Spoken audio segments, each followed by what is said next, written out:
Alright, folks, welcome. Hey, Manya. Hey, Broken25. We are going to dive back in to our Open XCOM game here. And, if you will recall, we had just had a terror mission pop up, so we are jumping right into the thick of it. Now, the thing about this is, of course, that terror missions suck, and we hate them. We do have 6 laser pistols, fortunately, so we have a little bit of better gear here. We're gonna just load up on all of our grenades. And we have 2 autocannons and 5 total high explosive packs of ammo. We also have 2 rocket launchers, but we only have 5 rockets left for them. Hey, Doomy Doom, how's it going? So, and of course we have no armor whatsoever. Now we also don't have a tank anymore because our tank was exploded. So, we are gonna have to bring the band. Bring Mr. Root. Why can't I have both of you? What is happening? Oh, no, I'm not assigning them. I'm just moving them. Never mind me. I'm an idiot. I'm clicking the wrong button. Let's bring 14 guys. Okay. Will you die by BS discs? Probably. Odds are good. I think we've got enough weapons for everybody. We've got 6 laser pistols, we've got 4 standard pistols, we've got 7 rifles, but only 5 clips. We need to buy some more rifle clips. I normally don't like to buy rifle clips if I can avoid it. I hope that I'm going to be moved away from rifles by the time that becomes necessary, but in this case, we need to buy some more rifle clips. Let's grab, say, 20 of them. Let's also grab a new rocket launcher tank. And let's grab some more rockets. 8 of those. And some more autocannon HE. Let's also grab some autocannon incendiary for lighting purposes during the night. Okay, so all of that is going to come in, but it will take too long. We can't let the Terra mission sit for that long. Even 24 hours, I think, we'll have it gone. Yeah, we're gonna... XCOM gonna give it to you, but there are gonna be aliens all up in our business, messing up our steeds. Can I move this up just a little bit? No, apparently not. Lame. Okay. So, we're gonna have to intercept here. We're gonna send in Eerie Wax. We're gonna drop... It is going to be a nighttime Terra... Oh, it's gonna be a nighttime Terra mission. Oh, that blows. I'm gonna wait a little bit so that we can have this mission during the day. Because nighttime Terra missions are the worst. Yeah, I need you to just patrol for a second, because I need to have this mission during the day. Please, God. Oh, shit. Oh, I thought I could wait. Alright, well, we missed it. We missed it, so we just lost a ton of points. I would be more upset about that if it hadn't been a terrible, terrible mission. But let's land at this crash site instead. A nighttime crash site will be a little bit more doable. And we do have all of that. Petrovas can have another heavy rocket. And instead of a standard pistol, we can give him a laser pistol. Nithin Reddy. You're actually not necessarily a heavy weapons guy. You now have double pistols, which you don't need. Just load you up with some grenades. Hey, Herdalos. Nice to see you. Glad you could join us. Yeah, give you some grenades. Masiek, let's give you a laser pistol. We're just loading up the troops with some gear here. Because God knows they need it. Miramosa likewise. Laser pistols are the first big breakthrough in weaponry in this game. Laser pistols hit a lot harder than standard, like, human guns. And they're also quite accurate, actually. You only have one rocket, which is not what I was hoping for. Valik, you only have 23 weight, so you're definitely going to be a pistol bro. You also don't have a light, which is interesting because I could swear I had 14 of those. Imperialis, laser pistol definitely. Give you a prox grenade. And Dekankan, Dekankan has 2. And also has a spare small rocket, which we can take away from him. Sop Bucket. You can have the last of the laser pistols. Phaonix is good. Petrovas is good. In terms of rocketry, he's got 3 heavy rockets. Nithin Reddy, Masiek, Miramosa, Jackalor Darkblood. I could use somebody else carrying this autocannon, so actually we are going to give that to Nithin Reddy. And we'll take his grenades away. And give him an extra ammo pack and a backup pistol. Alright, I think we're good to go. We should find somebody who has a little bit extra weight to carry this spare rocket. Alright, let's do this. Herdalos, I think you're dead, if I recall correctly. I don't see you around here. So we're going to throw a light. Oh God. They are in the building facing us. Okay, so that's bad. I visibly jumped just then. Yeah, so that guy's literally facing the Sky Ranger. Fortunately, we've got Petrovas right here, so... we just killed a couple of them. Yeah, there were 2 in there. Okay, well. That happened. Who's got a smoke grenade? Why don't you just drop that for a second, pull that out, prime that, and throw that down here. Can't throw that down there? Alright, throw it right there. Nithin Reddy can walk forward, pick it up, boop, yep, it's activated, I know, and throw it on the ground. Okay, great. Sorry about that, but, sometimes it just... Oh, but there's 4 of them in the fucking building? Well, good shot. Good autocannon shot. Okay. Petrovas? Yeah, there's 4 of them in the building. Okay, take that wall down. So we've got 2 dead, 1 unconscious. There's at least 1 more running around in there. Ooh, baby.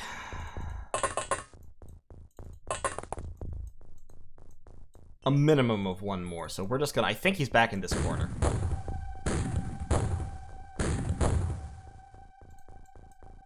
I don't see him, though. Screams? Alien screams? No alien screams. Okay. This is fucking bad. Mosiak, pick up a light. Alright, so. Where are we, actually? We're on the edge. I think that's the... That's the corner of the map. It's 1 space beyond the house. Map goes quite a ways over this direction. It's actually not that big. Alright. Yeah, exactly. When in doubt, level the building. That's my philosophy. That is XCOM through and through. That's the corner. Okay, so we're in the bottom corner, actually. Good. That means that this is a relatively safe place to deploy. Miramosa, come up this way and that way. Over there. Huck that out this direction a little ways. That's the bottom edge. Good. Hide behind the landing struts. Petervoss has already expended 2 of his rockets and gotten a couple of kills. He is doing us proud. Jackalore can come out here with his automatic rotary explosive machine gun. I don't see any... So there's no aliens in this corner. We would have killed them. That means that alien we saw running that way must have either come forward or gone out this side. Which is a little bit distressing. I don't really want to disembark everybody under fire here. So I'm just going to pull them all up towards the front of the plane until we can figure out what's what and who's who.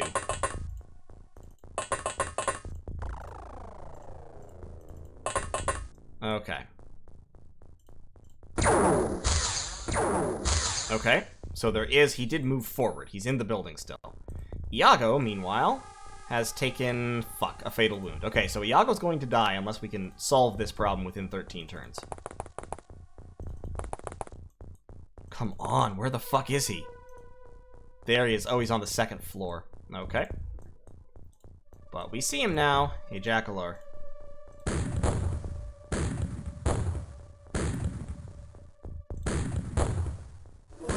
Alright, got him. And that was all of them. That was all the living aliens. Great. So their craft blew up on contact and killed 4 of them. So we killed 3 of them. We recovered a live alien, actually, and then we lost 1 XCOM operative. Sorry, dude, but there was nothing else we could have done there. Phaonix, you were a good man, but there was nothing else. There was nothing that could have been done. Hey, Earwax, glad you could join us. Alright, and we are actually going to get to capture that alien, fortunately. So we now actually have the option to research. Oh my god, it's a navigator. Holy shit. That's the luckiest I think I've ever been in this game. Living quarters, living quarters. Whew. Hey, Phaonix, yes, you showed up to death. French Ferret, the reason why we didn't send a cruise missile to this site is because we just captured a sectoid navigator, and that's critical in this game. Herdalos, you recover a live alien by knocking them out, which means you can attack them with stun weapons like cattle prods, yes, or stun bombs, or you can just do damage to them that happens to push their... Since that alien was standing in smoke, he had some stun damage, so by doing damage to him, we knocked him past his stun threshold. It's possible to do that with standard weapons. Weapons do a small amount of stun damage as well as their lethal damage. So, if you're lucky, you can just shoot aliens and they fall over unconscious. A sectoid navigator is amazing. That is the best. I need to wait a few days. Okay, we got some more gear. Excellent. Heavy weapon platform rockets. Good. And the laser rifle research has been completed. The laser rifle will be our standard grunt weapon forever. Laser rifles are amazing. They have pretty high accuracy. They can auto-fire. They cost relatively few time units, and they do a lot more damage than human weapons. Laser beam is 60, laser pistol is 46. For reference, the rifle is 30. So a laser rifle does twice the damage of a standard rifle, and like 2.5 times the damage of a pistol. They're good weapons. Heavy lasers we don't care about, but we are now going to research this sectoid navigator. Trust me, this is what we have to do now. And we can now manufacture laser rifles, so we're going to stop production on laser pistols, we're going to move straight over to laser rifles, and we're going to produce like fucking 20 of them. We need more engineers as well, because that'll take over a month to produce 20 laser rifles. Alright, another UFO. We're just going to bounce this one. We're just going to bounce it and drop it and leave it. We're not going to bother invading it right now. We need some time to do something. Why is that so slow? Okay. UFO crash lands. Good. I don't know why that is so very slow. Dogfight speed is maximized. Okay. Alright, construction of large radar is complete. We found another UFO. Yes, laser rifles also have infinite ammo, which is fantastic. We're going to bounce this one as well, but once again, we're not going on the mission. We're still waiting on 1 day for living quarters, and then 14 hours for our rocket tank. Blow him up. Blow him up. Are you out of ammo? Okay, crash landed. Why were you not firing one of your weapons? You had ammo in it. That was interesting. Not enough avalanche missiles. Okay, so we need to buy some more of those. Alright. Got our rocket launcher tank, and construction of living quarters complete. Okay, good. So, let's sell some stuff real quick.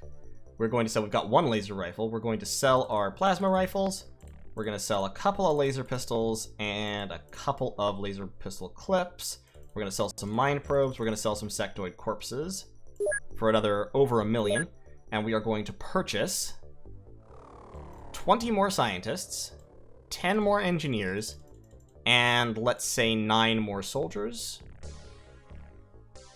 We have 50 more space that we can fill, so that's 39, 40, and then 10 more scientists. Scientists are critical. Scientists are really, really important. And we're just going to leave these crash sites. We're not going to bother with them right now. It is about to be the end of the month, in which case we'll get our first monthly report, and it should be pretty okay. Yes, we didn't do the Terra mission, but we did a couple of other missions that were quite successful, and we destroyed several UFOs. We shot down several UFOs, so the monthly report shouldn't be too awful. We can also build... Is there anything else we would want to build right now? No, except possibly a new base. But we'll let that be for until next month. We're about to get our income for the month. So, 29th, 30th, sectoid navigator research finished. So this gives us a little bit of information on the sectoids themselves, first of all. So, hierarchy ranges from soldiers to leaders with powerful psionic abilities. Can be used to demoralize soldiers in combat or take control of their minds. This is why sectoids late game are kind of a bitch to fight. They do abductions, cattle mutilations. This tells you what kind of missions sectoids tend to run. They tend to run terror missions. They tend to run abduction missions, which are a special kind of UFO craft. And they also run scouts. And appear to want to develop superior genetic hybrids to increase the efficiency of their hive-like society. And we have now found a type of mission, alien retaliation. So if we're being particularly successful in shooting down UFOs, the aliens could come hunting for our base, which they absolutely can. This is the important thing. Now that we've researched an alien, we can research alien origins. And now that we've researched a navigator, we can research the hyperwave decoder.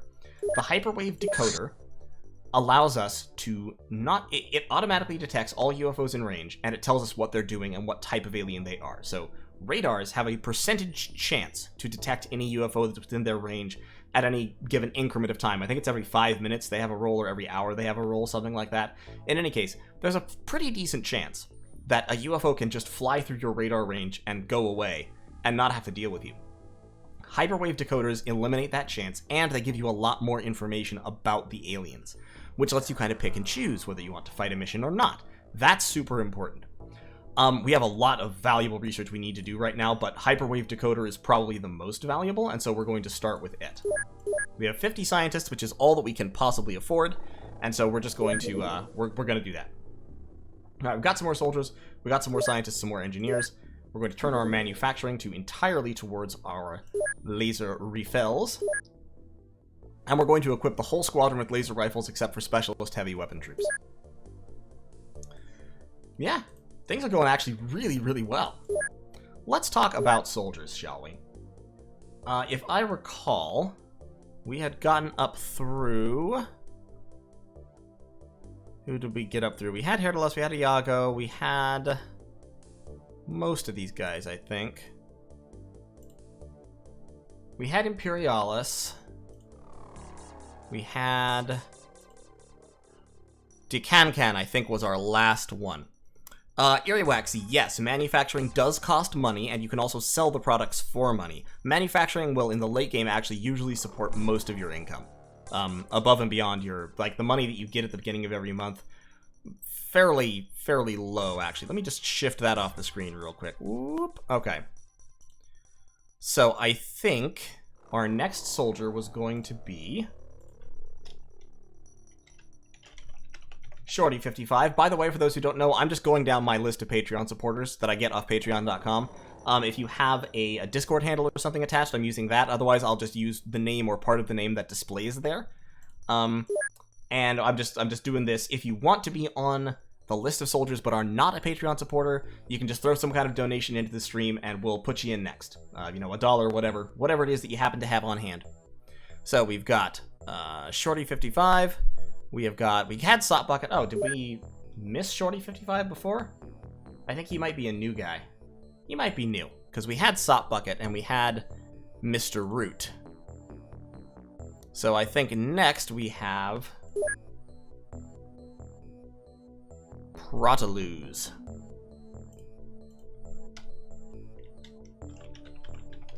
Good old Protoluz.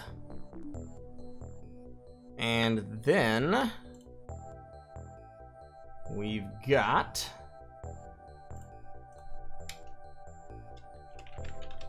General Sinwa,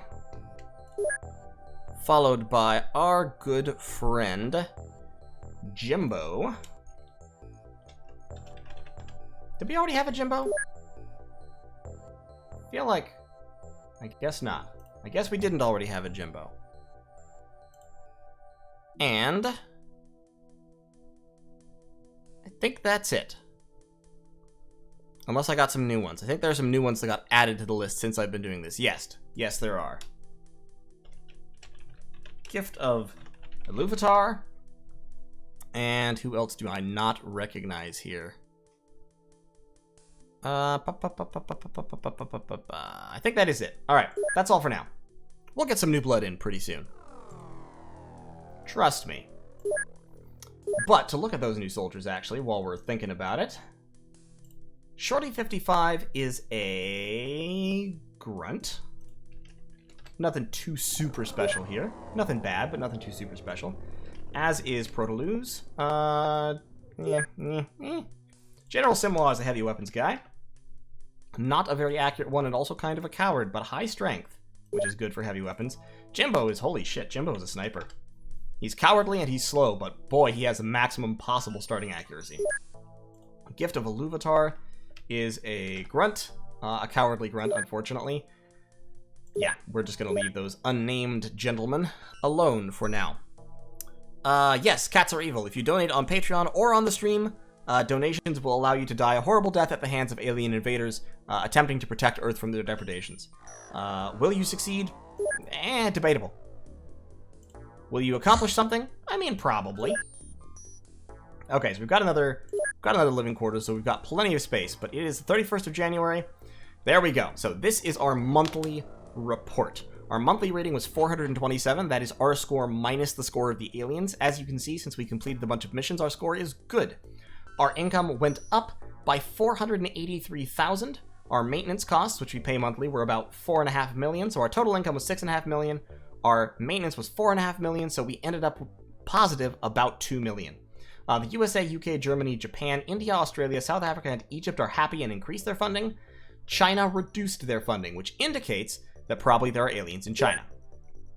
If we look at our graphs here, we can look at UFO activity in areas. Southeast Asia, Central Asia, Siberia. Yeah, so there was a big spike in January in Central Asia, which is the Chinese area. We can also look at other areas to see if there was activity. A little bit of activity in other places. Some in Europe that we may not have seen. So Central Asia and Southeast Asia both had big old spikes in activity. Interesting. And in terms of income, China, yeah, went down slightly. USA went up pretty significantly. Okay, fair enough. Yes, the Terra mission was in China, and that's probably where most of that comes from. But I actually have some extra funding right now, so I'm going to build a new base. And we will build that new base to cover a part of the world we're not near. Since the USA is one of our big contributors, we're going to build a base over here. Right on the Florida Panhandle. Because, hey, look, if aliens attack us in Florida, no one will notice. It's just another critter. And this base name will be... what should I name this base? Let me think.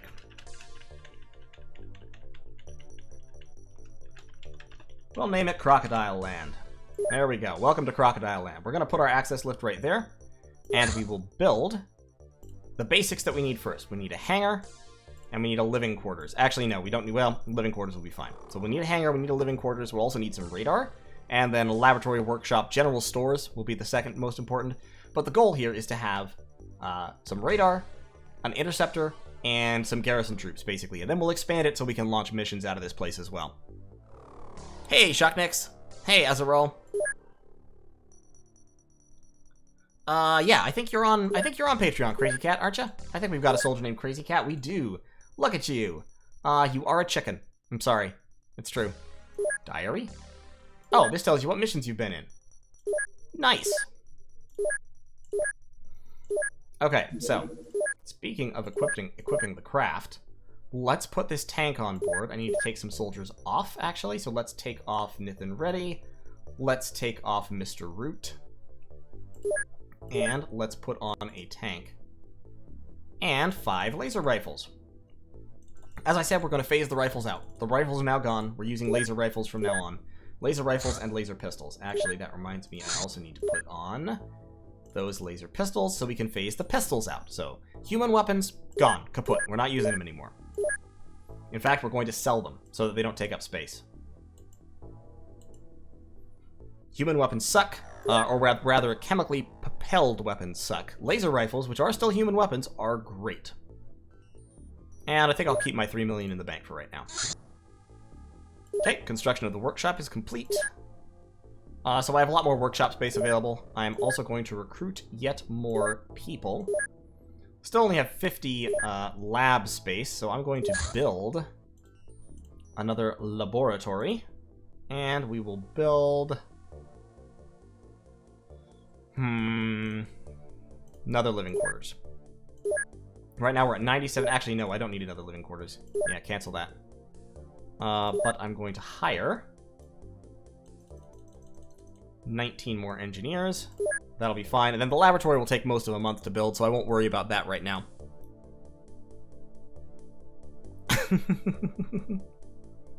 What will I name my base in Australia? I'm not sure. We'll figure it out.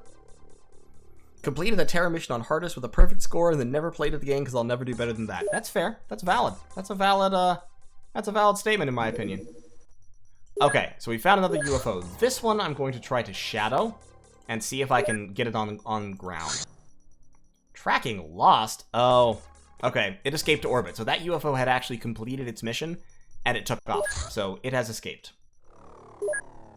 Unfortunately. So that's some points that the aliens just got. Another UFO right in the same area. They might actually be hunting for me. They might be looking for our base.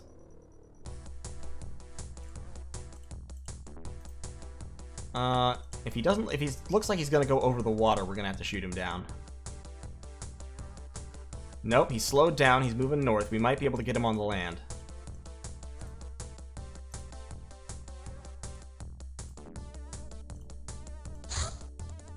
Perun has 70% fuel, so we're fine for now. He's not moving too fast either. He's searching for us. I'm gonna shoot him down.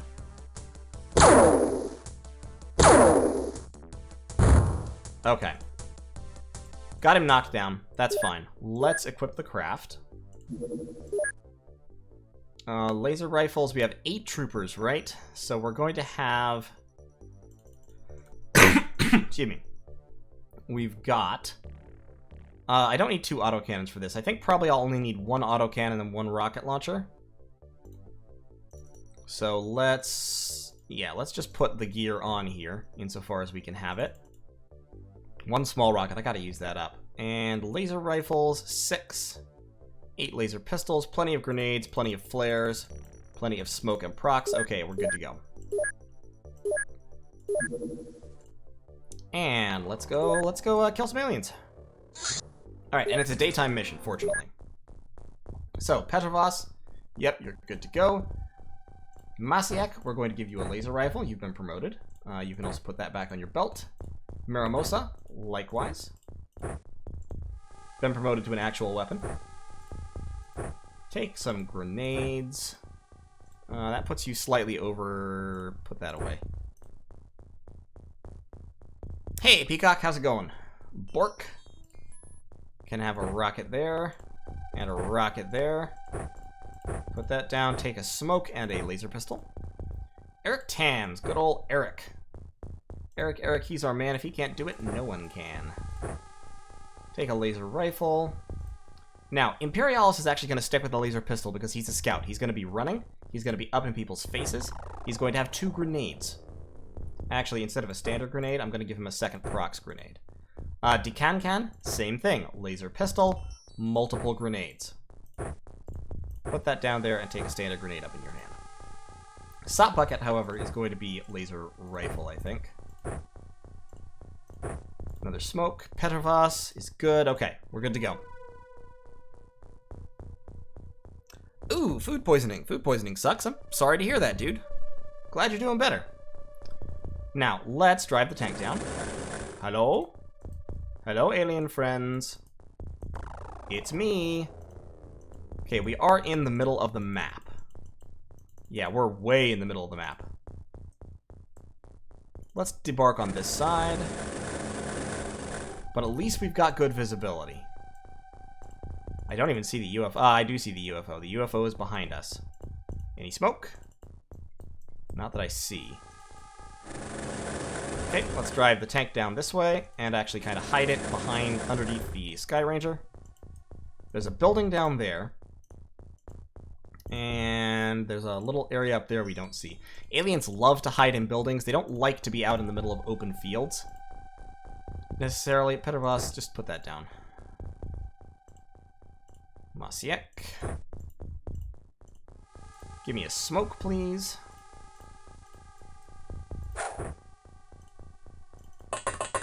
And come forward.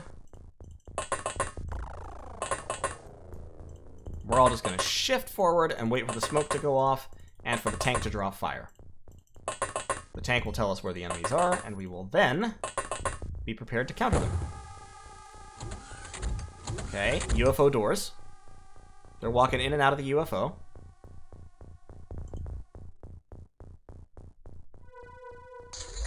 Lots of hidden movement, and that was a door closing. Okay, interesting.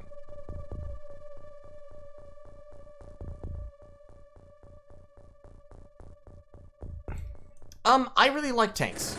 Partially because it's okay if you lose them, they don't gain experience. So, like, in the early game, you don't really want to lose tanks because they cost a lot of money. But in the later game, you'd actually... Hello, friends. Yep, they were in the building all right. In the later game, you'd actually rather lose a tank than a person because the person will have gained a bunch of experience. And you don't want to lose that experience. Hey, Petrovas, can you do me a solid? And put an aimed shot right there. Okay, how about right there? Nope, you hit the tank. Okay, how's the tank doing? Tank doesn't give a shit. Really, the tank doesn't care. However, Petrovas, you have disappointed me. And the fans. I'm sorry to say it, but it's true.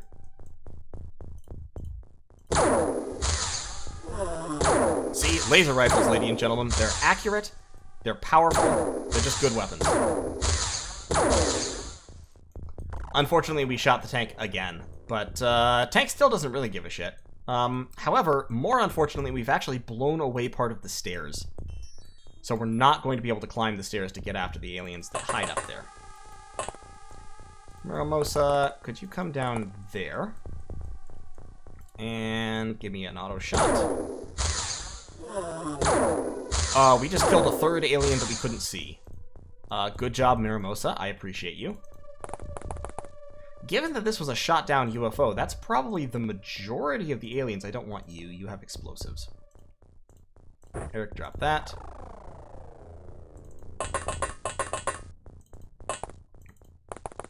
Okay, and come there. Yes, and... just enough time units to take a step. Excellent. See, this is why laser rifles are great. One shot, one kill on sectoids. And yes, sectoids are the weakest kind of alien, but still, one shot, one kill is super important. Yeah, the weapons are just point and click. I mean, perfectly accurate. They're lasers. What do you want? But the people carrying the weapons, well, could be better. Jackalor can just kneel in the middle of the smoke. Bork. That's the edge of the map. If I have to guess on where aliens are hiding, it's probably not up here, especially because, as I said, this is a small UFO. Some will have been killed in the landing, hopefully. And we've just shot 3 in the building. So Bork is going to run right up that way. And kneel. Then Valik can come off in this direction. Just kind of spreading out a little bit, just in case something terrible happens. And you 3... you're scouts. You should be the first ones off, but you're not. Okay, got it. Imperialis. I want you to go over in this direction. The other nice thing about laser pistols, they take so few time units to fire. 13 time units for an auto shot is great. Possibly the most efficient damage output in the game. Alright, let's see what happens to us now.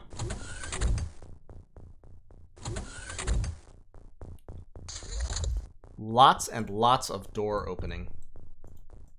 Alright, tank, how damaged are you? 50 hit points left still. Good. I want you to blow open the second story. Okay. Alright.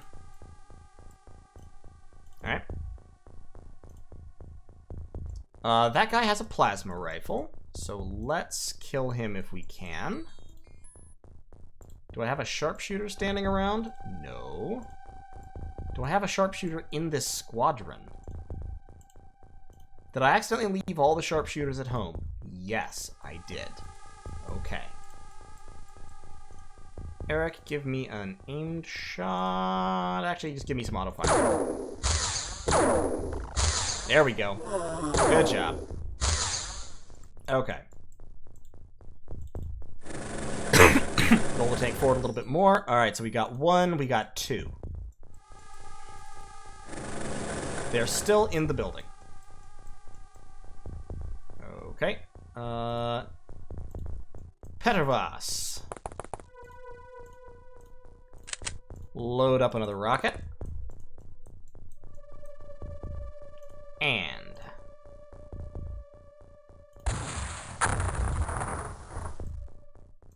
okay, that wasn't ideal, but I mean, you did open the line of fire a little bit, I guess.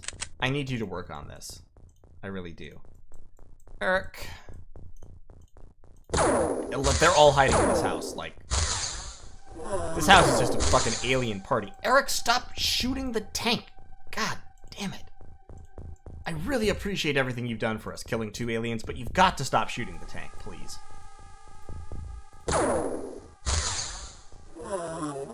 Good job, Masiek. Maciek? Maciek? Manya, to bust open a ship wall, you need either a blaster bomb or a... yeah, actually, it's just a blaster bomb. That's the only thing that can break open an exterior ship wall. An interior ship wall can be blown open with a heavy plasma, which is another late-game weapon. Let's kneel there with Miramosa. Jackalope. Yeah, it really seems like they're just kind of lemming out towards us. Because, I mean, we've killed 3, 4, 5, 6 over there. That's a significant proportion of what should be in this vessel. I want to lay down a little bit more smoke, if we can. So, Imperialis. Prime that and throw it right over there. Nope. Okay. Throw it right there. Nope. You don't have enough time units. Okay, that's fine. Just stay there then. Jackalore, just make sure there's nobody hiding over here in the corner. Just for the sake of thoroughness. Yes, there's nobody hiding over there in the corner. Okay, good. So we've swept that corner. This building is just blown to shit. We've got some pretty good smoke cover. Not on this side, though. So let's get Dikankan. And let's pull a smoke out for him. He's not going to be able to throw it just yet, but he can get around here and kind of prep to be in the right position to do that. And Sop Bucket can come out this direction and just wait there. Machek can come forward, and I think we'll be in good shape for right now. Oh, Bork. Walk over this way. We're going to have to sweep the other side of the UFO just to make sure they're not trying to sneak around here to flank us, which they might be. But that's the door, so we already have eyes on the door pretty well. Alright. Yep, incoming fire. Okay. I think that one was one that just walked out. Oh my god, he's got a heavy plasma. That's bad.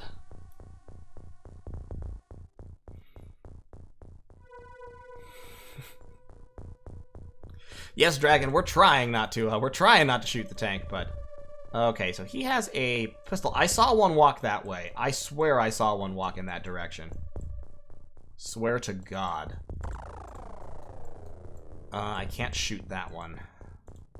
I'm going to need to move a little bit to get an angle of fire. Imperialis maybe could.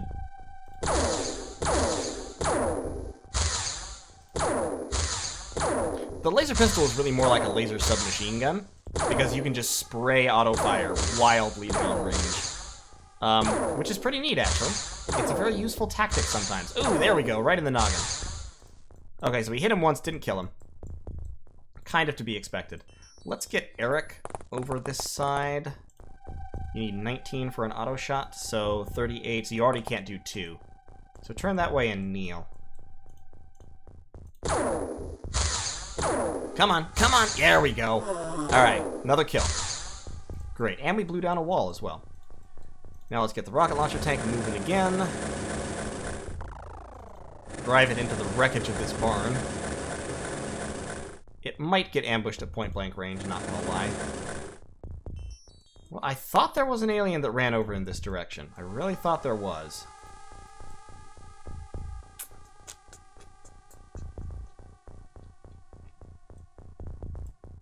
Could have sworn. Well, let's get some... There was. There he is, the sneaky bastard. I don't know how many time units he's used, so I don't want to shoot him with this guy. Sop, tell you what. Sop Bucket. Let's just burn through the wall. Okay. Eric has used up his shots. Somebody up here still have a rifle? Is there anybody who still has a rifle who hasn't fired? The leak. Can you get over to there? You can't shoot if you're there. Shoot. I'm just trying to put you in a position where you won't accidentally shoot one of the other soldiers. Okay, Mashek. I think firing is your only real option now. Okay. And now... back it up. Okay. Miramosa. Lay down some fire. There you go. Yeah, he had a heavy plasma rifle. Superhuman. So heavy plasma is the most powerful rifle-type weapon in the game. And Superhuman, as you can see, starts handing them out pretty quick. Aliens get those things very early on in Superhuman. Petrova, stand right there. Mashik, crouch. Jackalore, swing back into the smoke. Wow, that was a little bit of lag for some reason. These old games, sometimes they just do that, and I don't know why. But we've killed a lot of sectoids now. I think we're up to 8, because we killed 3 in here. 4, 5, 6, 7, 8. Yeah, we're up to 8. There can't be that many more of them, he says. Famous last words, am I right? Door. Alright, you bastards.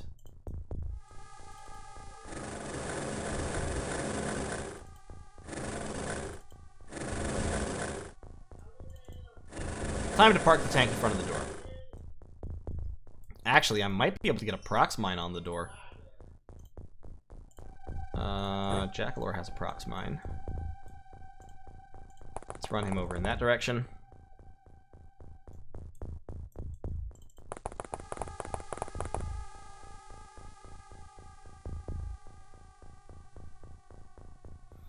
Yes, Manya, that was a bug in the original game. It's not a bug anymore in Open XCOM.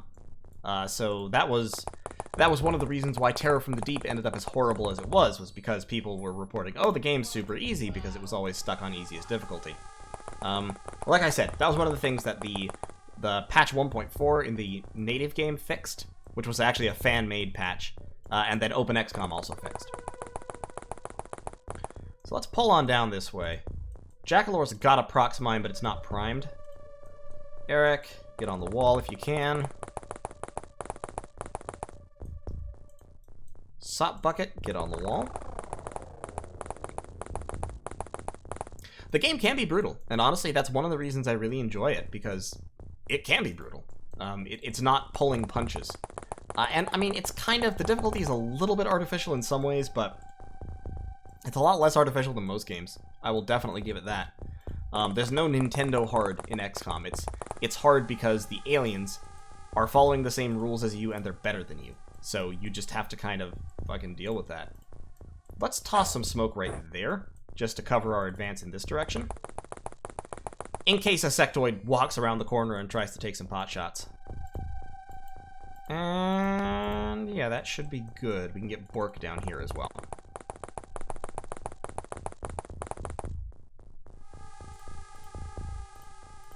Okay.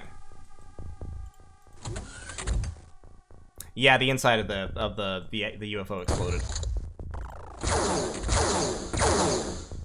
Ah, we lost the tank. Okay. That's fine. Like I said, losing the tank in exchange for not losing a person, worth. Value. I will take that exchange. Let's prime that prox mine. It takes 13 to throw it, so let's get as close as we can.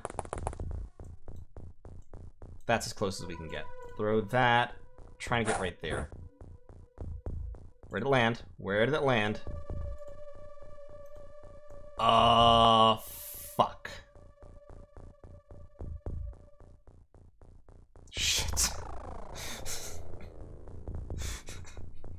Are you kidding me? Oh my god, I think we can run away from it.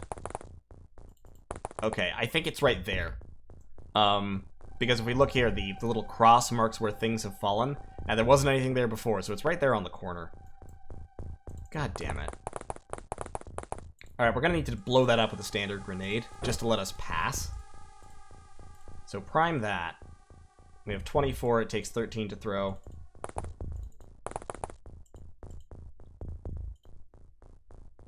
And now I can't even fucking throw it. Alright, take cover.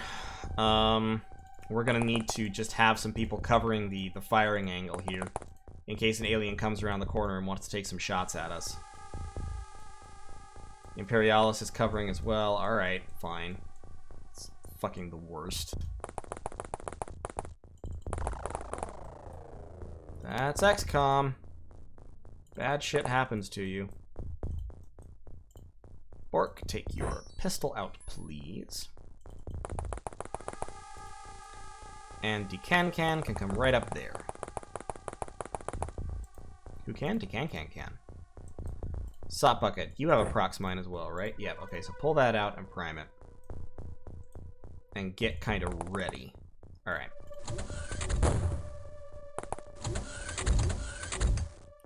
Okay, interesting. So yeah, those items are gone. That alien went back inside. This prox mine is primed. He triggered it around the corner, so he was covered by the corner.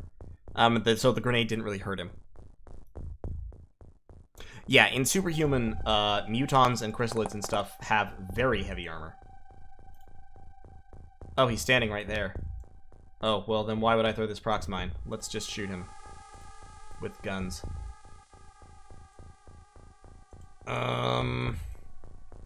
Who is in a position to shoot him with guns? Sop Bucket is. How much does that take? 14? You missed.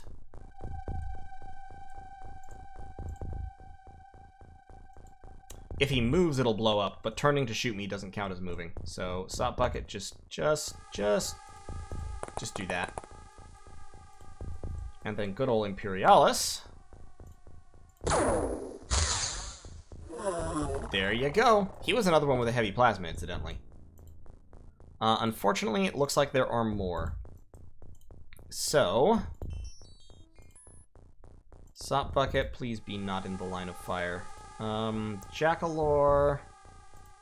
I really want laser rifles lined up to shoot anything that comes out of this door. Let's get Eric Tams down here. Hey, Pedro!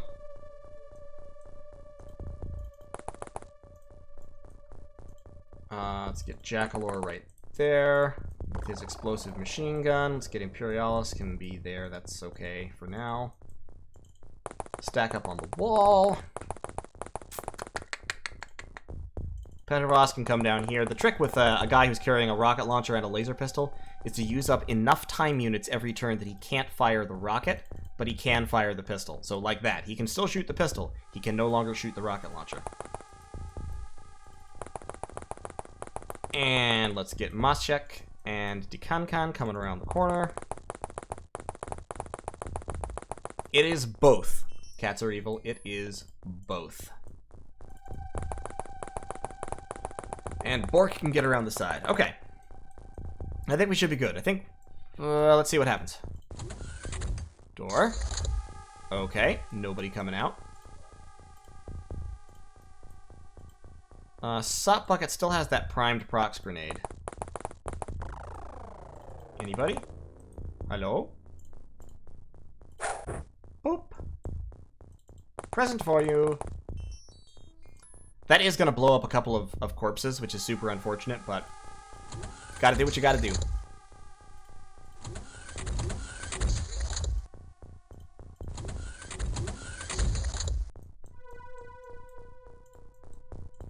Yeah, they do not want to come out, do they? They are just hiding in there. Like I said, if I have to, I'll destroy my own prox grenade to go in, but I really would rather that somebody just walk out and blow up the prox grenade. I don't even know what door it is that they're opening. I mean, it could be this front UFO door.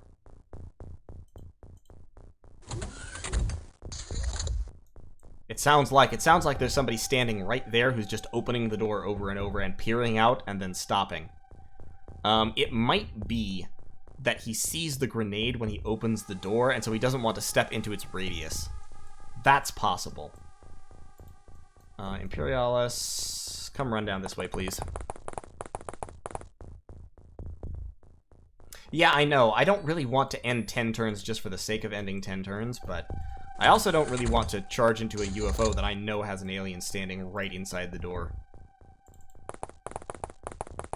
I mean, that's just foolish. Are you kneeling?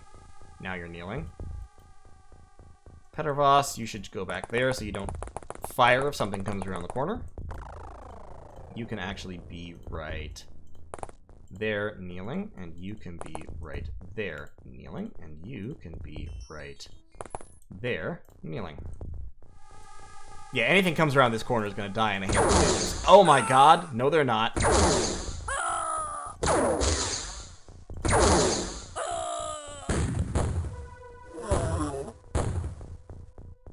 Why didn't that set off the prox grenade? Oh my god.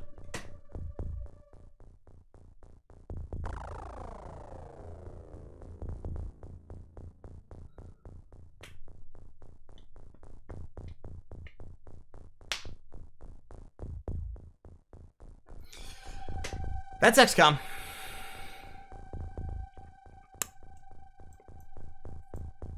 Okay, so I have no words for that. So, yeah.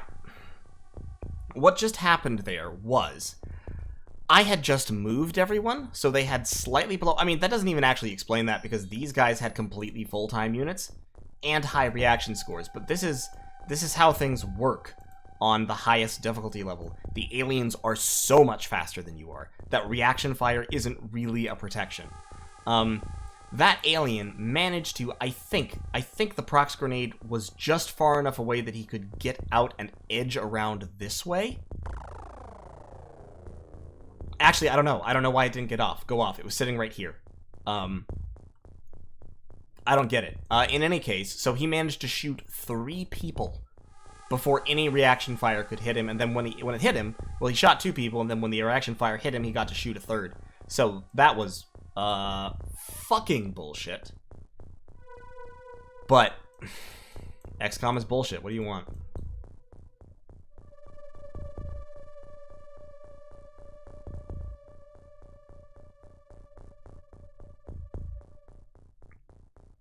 Yeah, the only way to really win a reaction fire war is to catch aliens in the middle of a long movement. If they don't know where you are, and they're moving from one location to another, you can get reaction fire on them from a long way away. So if you have a spotter out front and then snipers in the back, the snipers can get reaction fire from way downtown. But absent that, you're pretty fucked. So like Decan can. If an alien comes out of here, it will have to turn to shoot at him, in which case he'll be able to get reaction fire, probably, because he has really high reactions and most of his time units left. Maciek probably can't get any reaction fire no matter what. Velik has reasonably high reactions and full-time units, so if somebody comes out here and turns to look at him, he might be able to get a shot off. Jackalore is just gonna hide. That fucking sucked. That was awful. So who's here? Okay, Eric Tams is still alive, but probably not for long. Who else do I still have? I've got 1, 2, 3, 4, 5. Yeah, that's appropriate because I lost 8 people, so I've got 5 left. Jesus Christ. There we go. That was appropriate reaction fire. Okay.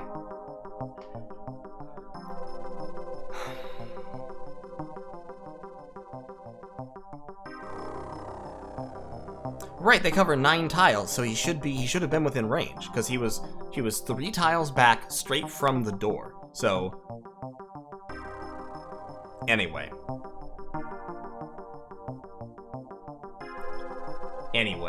That was still a positive mission. We lost 3 guys, but we killed 11 aliens, which is a lot more than is entirely normal. Superhuman gives the UFOs more aliens, so there's that. I lost a bunch of prox grenades. I lost a little bit of stuff, but it's not too bad. And Resand got promoted to Colonel, despite not being on that mission. Okay.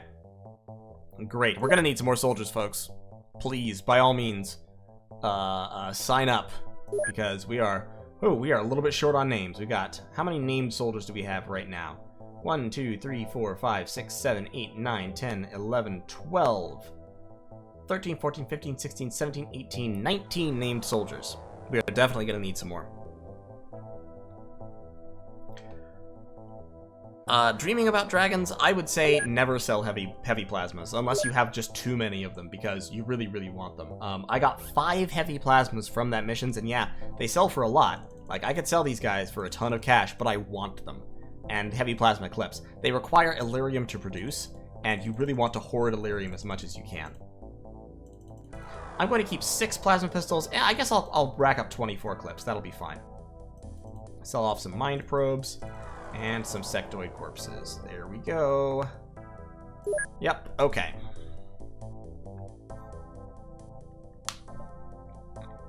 You've already got one here to us. Okay, yeah, sure, we'll name some. I think all of you guys are Patreon supporters, aren't you? I think you are. We've already got Shorty. So what do we need? Tulip. We need...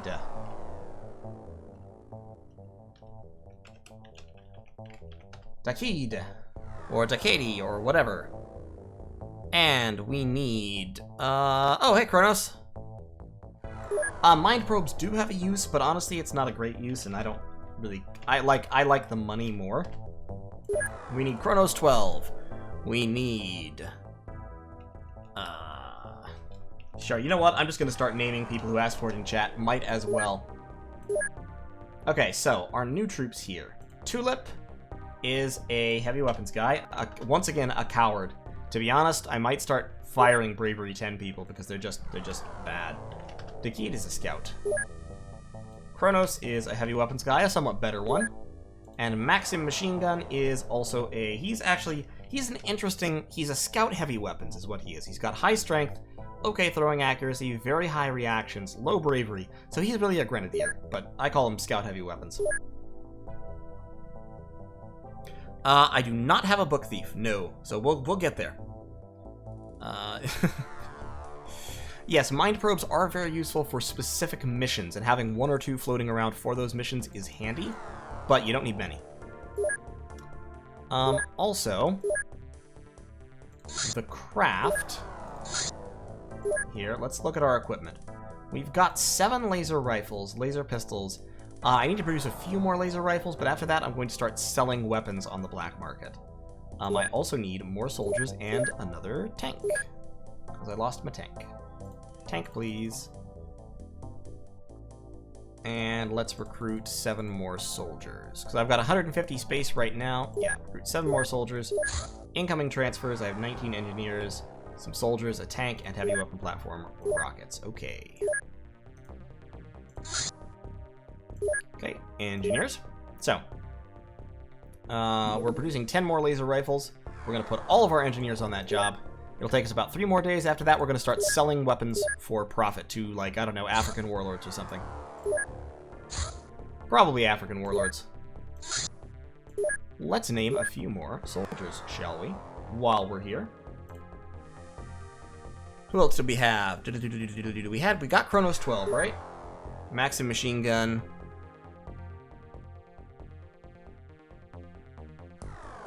Book Thief. Airwax, I'm afraid no soldiers will be petted and loved. Book Thief. Also, the best soldiers die quickest, in my experience, so this guy will just be George. And... But thank you for the Canadian 5, I appreciate it. And Ferret.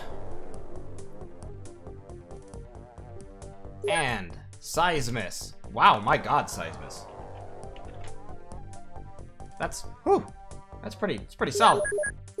So, Book Thief, you are a scout with that high reactions. George is a grunt. That's who he is. He's a grunt. I'm sorry. Ferret is a sharpshooter, most definitely. And Seismus is a very brave sharpshooter heavy weapons trooper. Very high bravery, good accuracy, very high strength. The whole package. Seismus is the goods. Let's put Seismus on this, and then we'll also put in... Eric Tams is wounded, so Eric Tams and Iago are both staying at home for a little while. And we will put... Resand's the colonel, and he needs some experience. Let's put the colonel on the ship. We'll take the captain off, Captain DeCancan, and we'll replace him with Jimbo, because we do need a couple of snipers. So we've got 2 heavy weapons, sharpshooter, grunt. Let's take Mashek off, replace him with Ernie, because we need a scout. And we will have the leak replaced by Book Thief. There we go. And we'll put the tank back on. So we can have 2 more soldiers. We will take... let's put Herdalos back on the reservation, and... So we'll have 3 heavy weapons troopers. That'll be good. Actually, we have 4 heavy weapons troopers right now. We can take Jackalor off and replace him with a couple of grunts. There we go. Now, Mashek was on that last mission. We'll take, we'll take Gift of Iluvatar instead. Give everybody a chance. A crack at the old everything. The old death. And I think we had one more, right? We had Stone Song. Let's see what Stone Song gets. Stone Song. Stone Song gets another fucking coward. Another cowardly grunt. I'm seriously tempted to start sacking people with low bravery, but we'll just see how it goes. In terms of research, average on hyperwave decoder should be done pretty soon.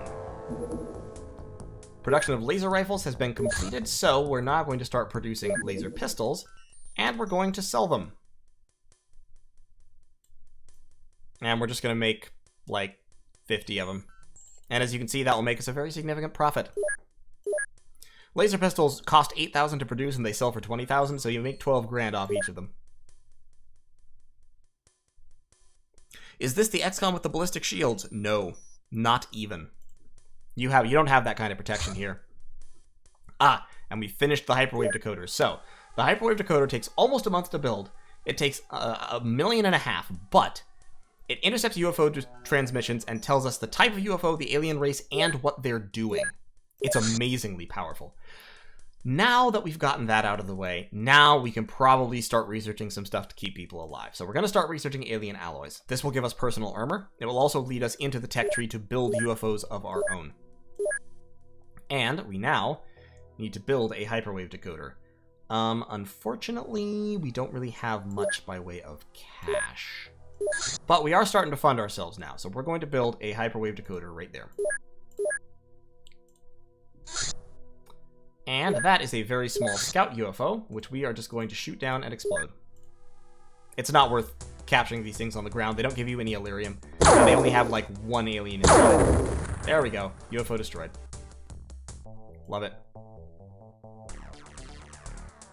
Oh my god. Jesus Christ. This normally doesn't happen so early. We've been attacked.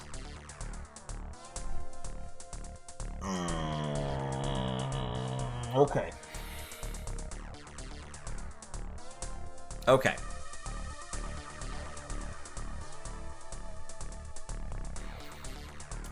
This, in case you were wondering, this normally doesn't happen in the first 2 months, but on Superhuman, sometimes it does, especially if you had a really good first month.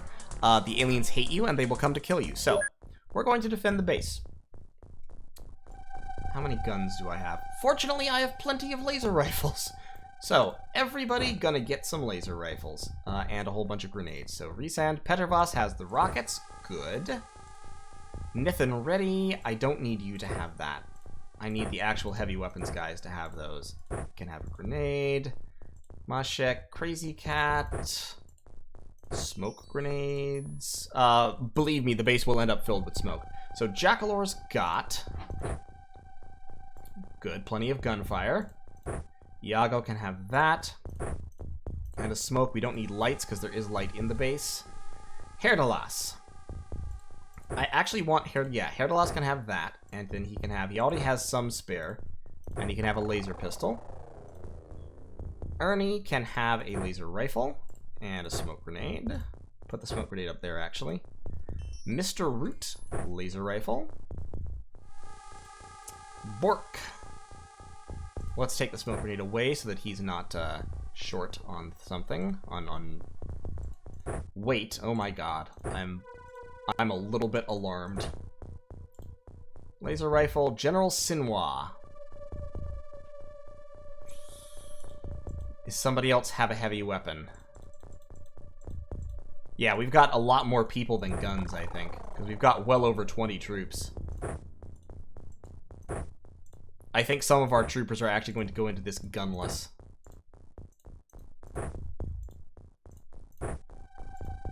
Because everyone in the base will participate in the defense. Got a laser pistol there, laser pistol there, a laser pistol there. We've got 3 people with no guns. So what we're going to do is we're going to equip the gunless troops with extra grenades.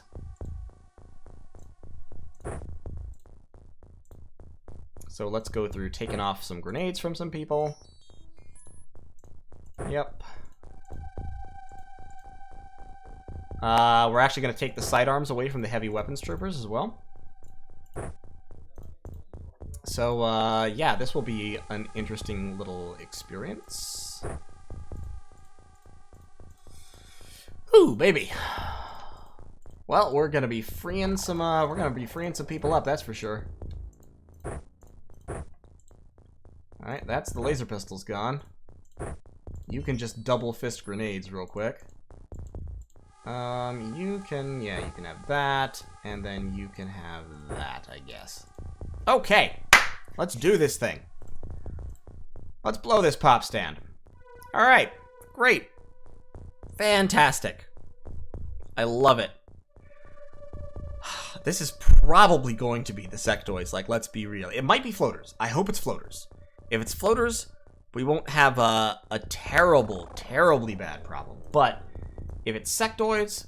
Now, okay, so here's the way this works. Here's the way this works. If you look at the map, the aliens can only come in through the access lift and the hangars. And this is why you build your base this way. Because if you build your base this way, then the aliens can't actually get to you except through one choke point.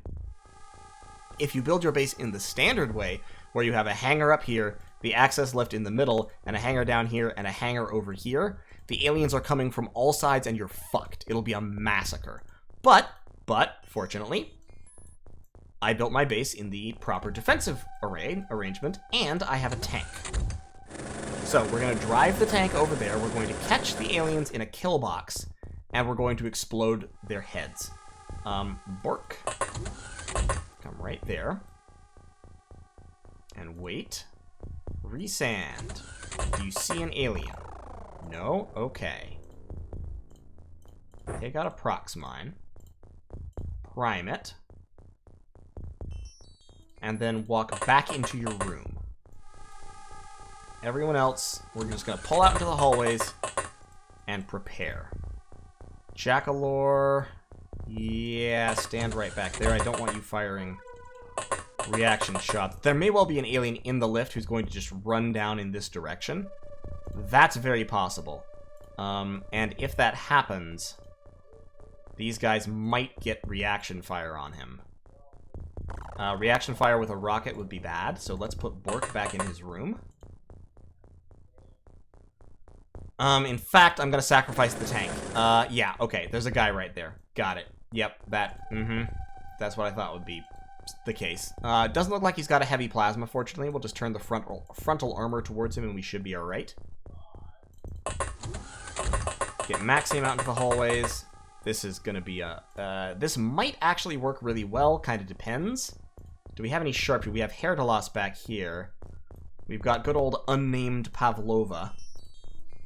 What I want is a sharpshooter. Book Thief. Gift of Iluvatar.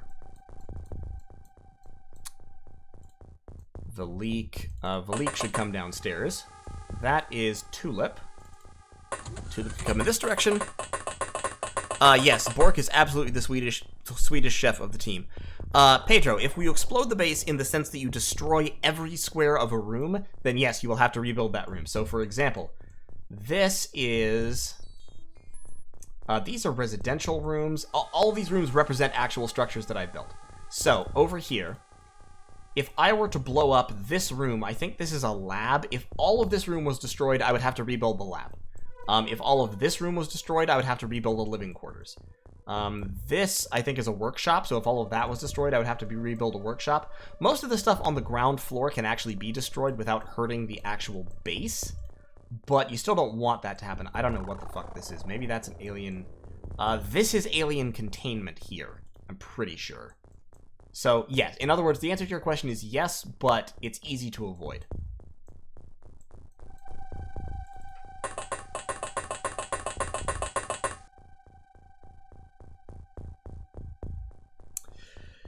Yeah, so yeah, it is sectoids, which means that if they get line of sight on my troops at the end of the turn, they can mind control them. So what I have to do here is, I have to kill every sectoid that sees me on the turn it sees me in order to avoid that. And that's gonna be a bitch. Pavlova, come over there. So there's gonna be a lot of hide and seek here. A lot of hide and seek. Herdalos. Get right there, ready to spray high explosives down the pipe. They can't see you there. They can see the tank, but they can't mind control the tank, because it's a tank. You can't mind control it. Fortunately. It's a robot tank or some shit, I don't know. Nithin. Stay in that room, actually. Or actually come out right there. And just stand there at the corner. Protoluz, also. Back him up. We're trying to kind of build for a defense in depth, but we are at some point going to have to push into the hangars themselves, at which point it will get very nasty. The only real upside to this is it's possible we'll capture a sectoid commander and we'll end up with psionics by halfway through February, which would be sort of hilarious.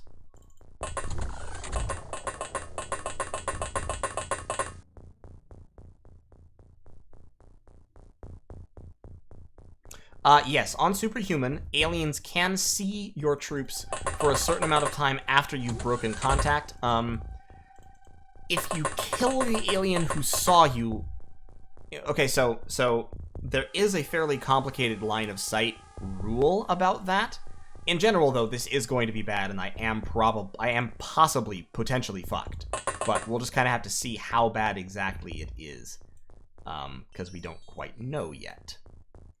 Jimbo, you're a sharpshooter. I want you down here firing up this lane. Shorty 55, you can be with Jimbo. Petrovas, you're a heavy weapons guy. You don't need that light. Actually, you will need it in the hangars. The hangars are dark. You can come up there. Okay. Dakid, you're a scout. Come over that way. And Dikankan, get in that room. Part of the strategy here is also going to be kind of starting to isolate my troops from each other once the fighting starts. Because if they're isolated from each other, they can't kill each other when they get mind-controlled. So General Sinwha can just stay right there, where he's not seeable.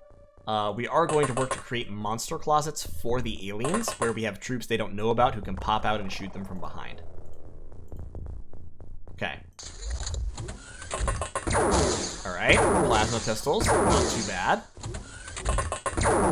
Lots and lots of aliens coming through the lift. Excellent, they shot one of their own guys in the back of the head, I love it. So, what we're going to do now, if possible, is launch a rocket into the lift. Did they destroy the tank? I think they destroyed the tank. Okay, so we got some fire on that guy. Fuck. Nope. Fuck. Fuck.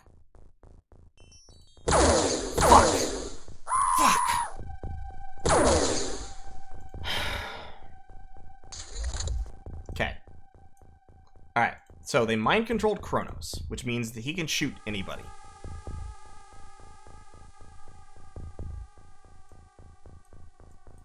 Okay. I am gonna have to kill Kronos. I don't really have another option right now.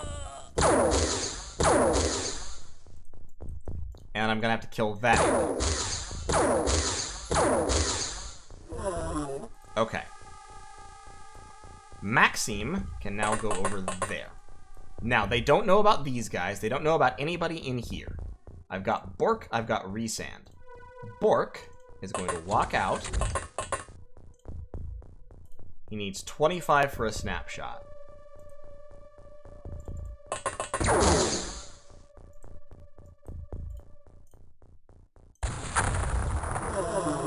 Okay, 2 kills. Good. Now, Resand is going to walk out.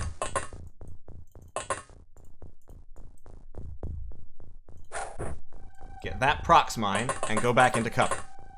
Alright, we're fine. It's not as bad as it could be. Our morale is still high. We've lost 2 people, but we've killed several of the aliens. we're in an okay spot. We're going to set up Jimbo down here. He'll be able to snipe down the corridor, and he's not visible to the aliens yet. We'll get Shorty 55. Actually, we'll get Jimbo to cross the corridor, because I don't think anyone can see him crossing. And we'll get Shorty 55. I can't quite get him into the room, but we'll put him in the room. Oh, the room right over there.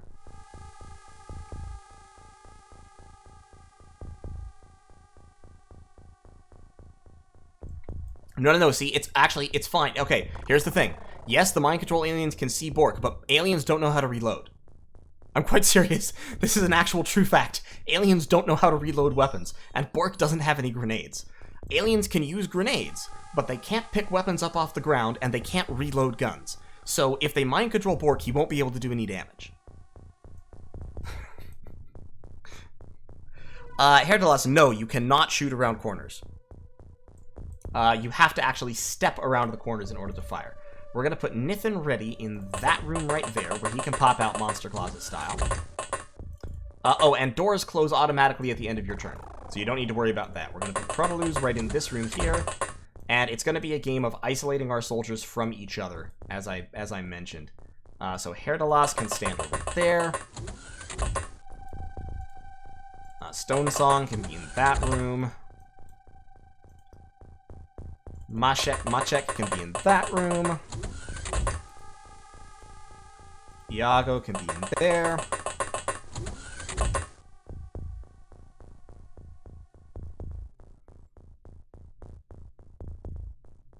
Yes, Stone Song. Mind-controlled units can give line of sight for more mind control. It's one reason why mind control is considered the ultimately powerful strategy in this game. And later on in the game, if you're lucky, you can get mind control for yourself, and it's just as broken for you as it is for the aliens. Okay, so we have the Prox Grenade there. They shouldn't be able to really get anybody this turn. The Prox Grenade should hopefully hit somebody who comes out of the lift. There were several aliens in the lift. They should come out of the lift and be exploded by the Prox Grenade, and then try to advance down this hallway. The only person they could potentially see is Bork. And Bork can, on his turn, reload the rocket launcher, step out, and fire, which should do some pretty good damage. We can then have Nithin pop out, ready to shoot, and Resand pop out, ready to shoot, as well as General Sinwa. So I think we've got some good things going on right now. Okay, good. That was 3. That was 3 kills. Yep, they mind-controlled Bork. How could they hit? Okay, they panicked Maxime, which is interesting because they never saw Maxime. Oh, no, they did. They saw Maxime because they had Kronos. That's right. Okay, okay. So Maxime is panicked. Bork is there under alien control.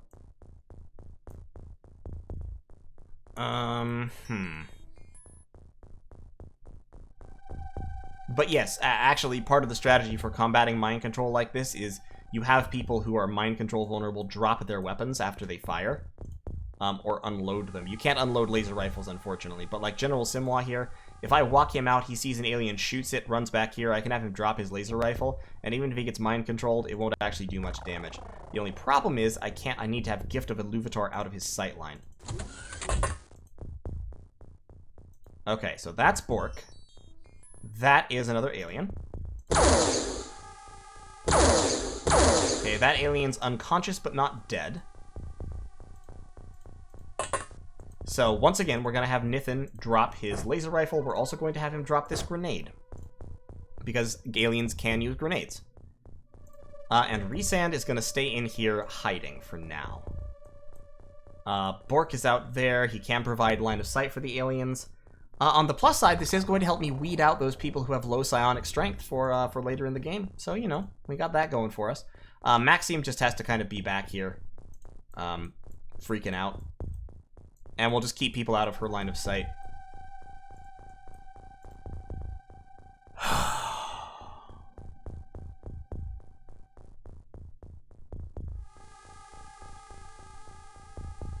Hey, designated member. Yeah, it's literally the start of February, and we already have a base assault. So, This is going well. Alright. They're gonna get through the choke point now. That's what's gonna happen. They're gonna come through the choke point. Okay. Yep, they've mind-controlled Bork again. They've got at least a couple of... Oh, fuck. Okay, Maxime's panicked. Fine. Alright. Okay, so that might be an OpenXCOM fix. OpenXCOM may have made it so that they can, in fact, reload weapons. I wasn't aware that they had done that, but it would be very much in line with OpenXCOM's philosophy of making things harder. I guess they did that. That's a cyber disk. Fuck. What we need to do about that is we need to get Jimbo out here. I think OpenXCOM let them reload weapons. Fortunately, cyber disks are somewhat vulnerable to lasers. Which doesn't mean they're easy to kill, it just means that lasers can potentially kill them. Jimbo, drop that, please.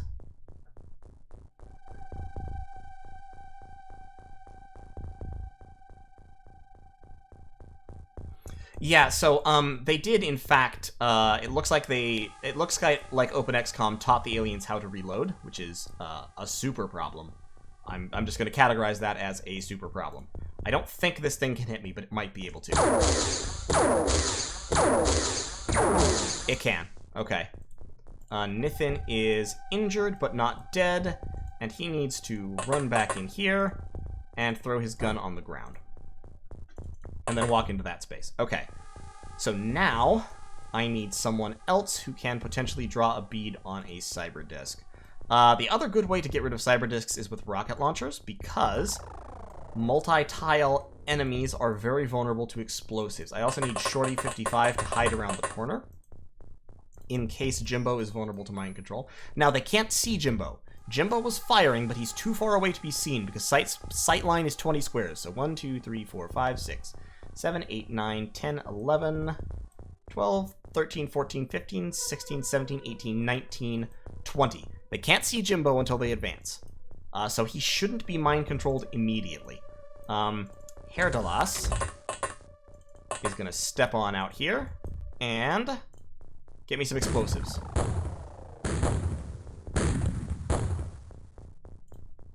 Okay. Alright. And drop that. Ernie, get up there. Yeah, you can't drop laser ammo, and, yeah, you can drop rockets in order to make rocket launchers hard to reload, but even so. General Sinwa. You might die if this explodes. Yep, you died when that exploded, but it was worth it. I had to sacrifice somebody to kill the cyber disk. It was worth doing. Cyber disks are awful and must die. Okay, so. Do I have anybody with prox grenades that's nearby? No, it looks like not. I do have Petervas. Petervas should come up here.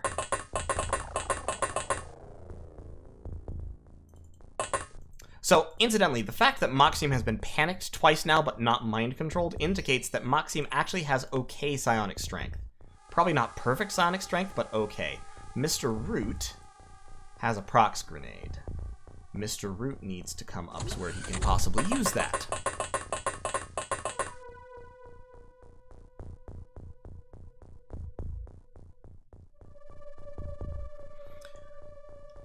I have a whole bunch of prox grenades, Dima. It's just that, unfortunately, they are not... They're not in the hands of my troops. Buck Thief... Alright, Buck Thief.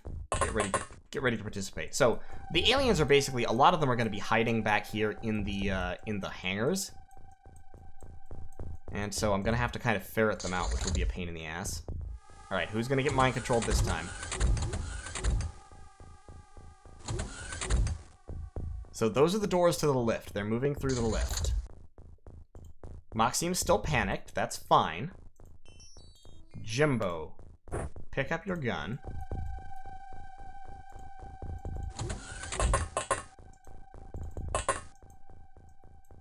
Alright, there's 2 of them.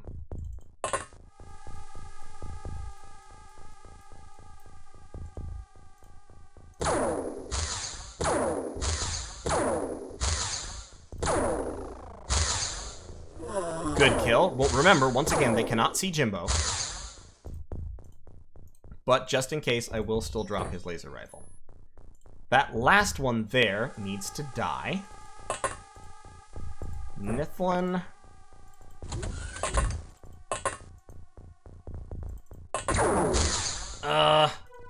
Alright, do it. Good kill, Nithin. Step back there and drop your gun. Alright. Gift of Iluvatar, you were seen. So just in case, I need you to come back there and drop your gun as well. I would love to get somebody across the way here. Let's get Mr. Root. I think that should be all of them that were coming down this way at the moment.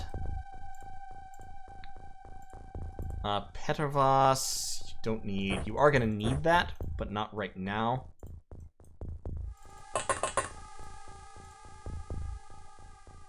Petrvas, get over here.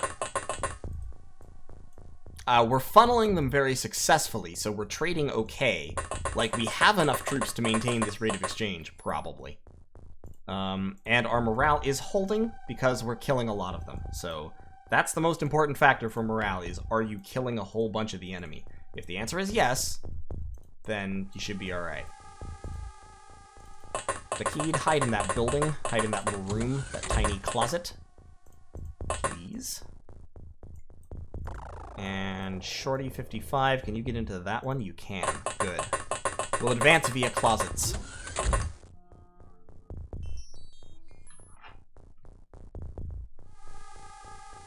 Okay. Alright. This is going okay. Could be worse. Could be raining. Yeah, Nithin is, he's pretty good. I mean, it was only a plasma pistol, so, you know, it's merely like a life-threatening third-degree burn. Seismus. Aha, Seismus. You have a prox grenade. Please report to the front.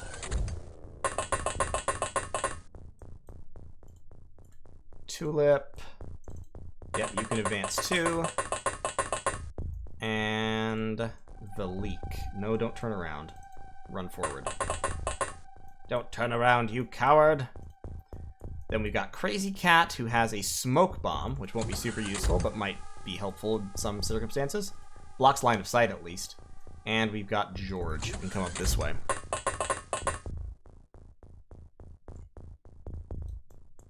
Is there anyone else still upstairs? Yes. Eom is upstairs with some of our bombs. Ferret is still upstairs with a laser pistol. Ferret, go hide in that closet. And you, bring these bombs downstairs, please. Just don't, for the love of God, don't get mind controlled. Alright. Nithin might just fucking die right now. Okay. Right, Maxim's panicked, yes. That's fine, that's okay. Maxim's the only one who's panicked. Good. Nithin. Do you see anything?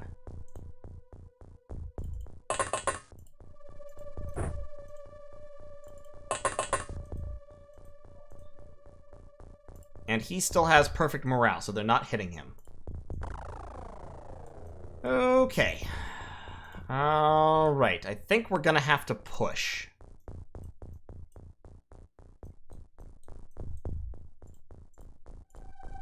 Jimbo, pick your gun up.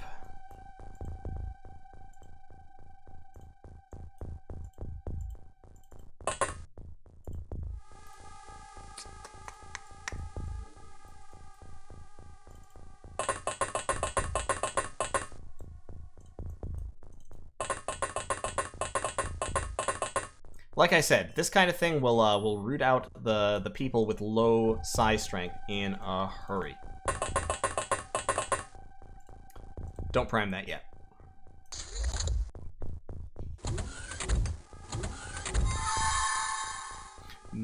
Okay, that's fine. He doesn't have a weapon. Maxim doesn't have a weapon. The biggest problem there is that it's just given them line of sight to a whole bunch of people. Fuck. Fuck, fuck, fuck, fuck, fuck, fuck, fuck. Oh, that's bad.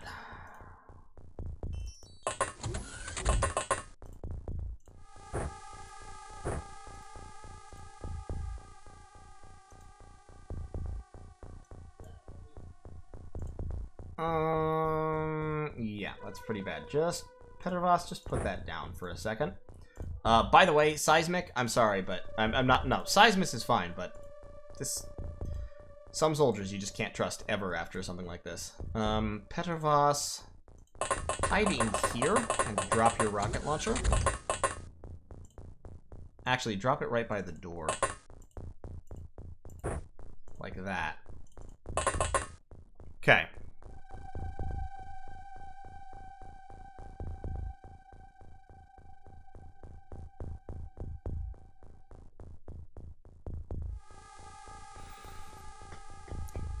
Yeah, 10 to 20 bravery troops do have a hard time leveling bravery. Unfortunately. Okay, so there's one. He's not looking in my direction. I don't have any line of fire because of the walls. Still doesn't have line of fire. Damn. I don't want to send Nithin on just an outright suicide charge, so I'm gonna have to put him over there. And actually, I would love to hide inside this room, but I can't. So instead, just drop your gun. Tulip, I have to shoot Maxim. I'm sorry, but I don't have another option here because every turn he gets mind controlled, he's going to give them more vision. Well, I don't have to, but it's going to be a huge pain in the neck dealing with this situation if I don't. I guess I'll try to avoid killing him. I'll try. I'm, you know, no fucking promises here. Oh, no. I thought he had enough time units for that, but he still has a laser rifle. So, Protolos, I need you to turn around and just look at him. If he gets mind controlled and turns around, shoot him. In the face. 30 reactions, 60 reactions. Shit, it's not gonna work. Okay, we'll see what we can do. Tulip, go hide in the closet. Put your gun down. The leak. We've got Book Thief in this closet. Put his gun down. The leak. Put your gun down. And put your grenades down. For sure. But we are going to have to push. Like, we don't have another option. We can't stay here being constantly mind-controlled forever. So, Gift of Iluvatar. Pick that gun up. Go stand over here, I guess. And drop the gun. Okay. Because we've got to make it forward. Like, we have to actually get in here to kill the leaders. Otherwise, we're going to be trapped in this cycle where we're constantly getting mind-controlled and not able to accomplish anything, and we just die slowly by inches. It's a bad scene. Pavlova can pull out. Get ready to go.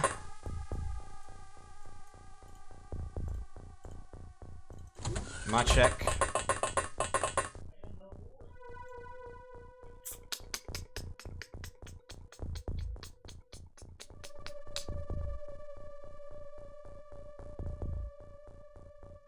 Yeah, stun rods would have been useful. I just don't use them very much early game because this situation doesn't really occur early game, hardly ever. And, please do not let you be mind controlled, my god. And otherwise, stun rods kind of encourage you to do things that just get people killed. Like, trying to stun rod a sectoid in an active battlefield environment is begging for death. There's no other way to describe it. It's literally just asking to be murdered. You will be mind controlled, you will be destroyed. There's no way around it. So I prefer not to if I have any other option. Really, I don't stun much until I get stun bombs. But in this situation, we are, as I said, going to have to go in there to hunt sectoids. And it's going to be a real problem.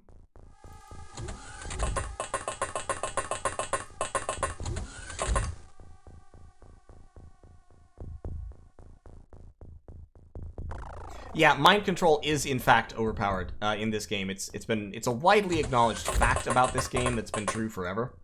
And it's just how the game is. Mind control is the single most powerful ability in the game, bar none. Alright, let's see what happens here. I'm not sure exactly what's going to happen, but I suspect, if what I suspect is correct, what's going to happen is, of these soldiers that are in this area, one or two others are going to end up mind controlled, and I'm just going to kill them.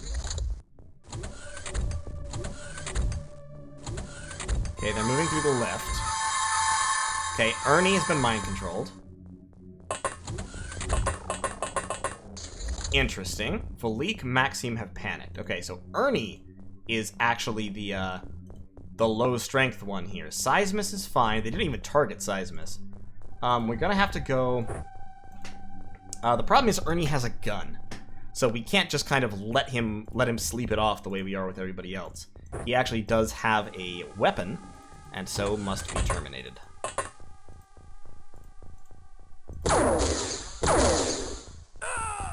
Okay. Alright.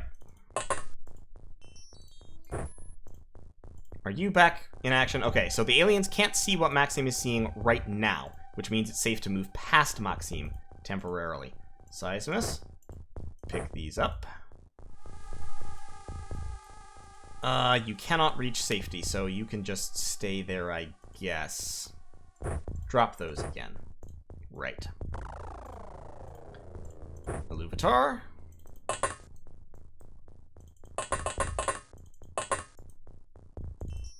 They're hiding in the lift. I know they are. So we're just gonna have to fucking push. We don't, like I said, we don't really have another option. Especially because Nathan Reddy is slowly dying. So I need to get out of... I think there's a bunch of them probably in the lift itself. Probably. And I don't have any idea of where they're going to pop out. Petrovas.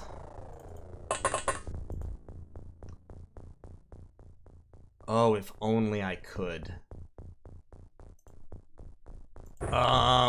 Okay. Okay. So who was the other one who ended up panicked? Valik. Valik ended up panicked. Maxim ended up panicked. The guy under mind control. What I want is I want one of these guys to survive to come over here, open the door, so that Petrovas can walk around the corner and fire a rocket into the lift. We can't destroy the lift doors, but...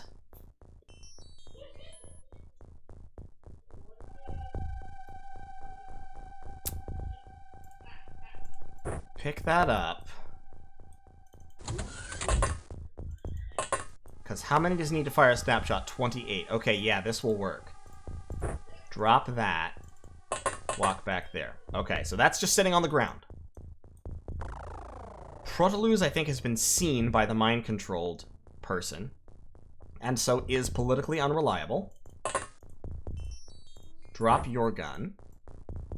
These people back here have not been seen by any aliens or any mind-controlled individuals.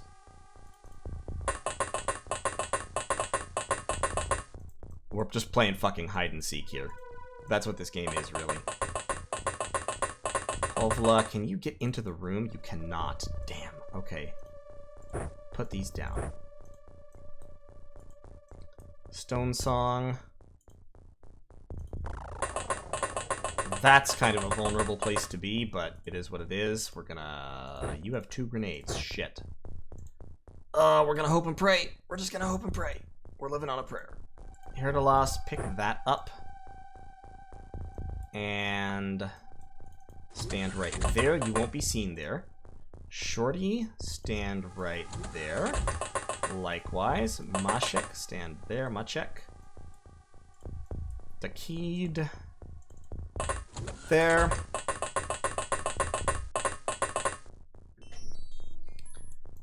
I know this is slow, guys, and I'm sorry if it's I'm sorry if it's not entertaining watching, but the tension is cuttable with a knife right now. I could easily lose the campaign in this mission.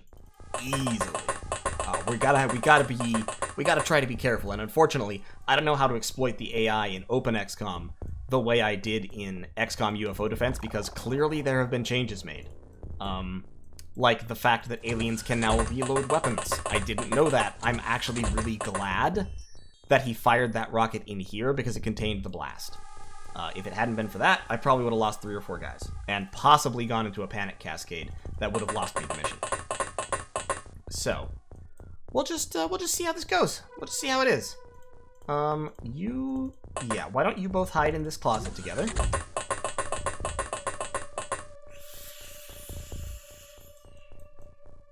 Okay, who else have I got? I got George. And like I said, basically what I'm doing here is I'm using monster closet strategy against the aliens. Is I'm hiding my troops in places where they can't be immediately seen, so that the aliens can't target them and don't know which way to go. So we'll put Tulip in there as well. Book Thief. I don't want to... Okay, Proteluze. Let's put Book Thief up in that closet. Ah, shit, I'm leaving his gun behind in the process of doing that. Damn it. I don't think I have enough guns up here. Okay, I have 1. And the leak is fine. Okay, let's end the turn. Fuck, they came out the wrong way. Fuck, fuck, fuck. Shit. No, don't. God damn it. Oh, Jesus.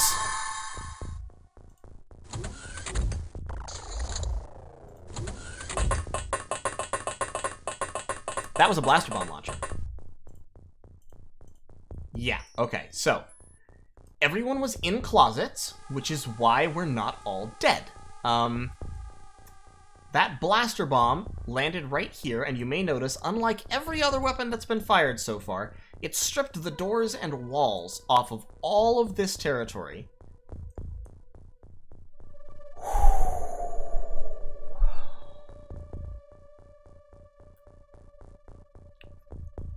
Okay. This is the okay, so the problem here is the aliens are hiding in this. These doors are impenetrable to any of my weapons. I have to open the door in order to fire at them. Now, I have a rocket launcher. I don't have a rocket launcher. Shh, oh my god. The blaster launcher blew up my rocket launcher. It was right there. It was right on that square, and it's gone. Jesus Christ.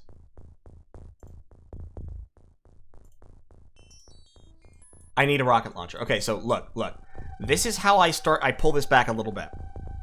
I have somebody, like Mr. Root here, run up here, open the door, and then Petervos steps out with a rocket and fires a rocket in, and blows up all 4 of the aliens that are inside the lift. I don't have that rocket launcher anymore. So where's the other rocket launcher? Again.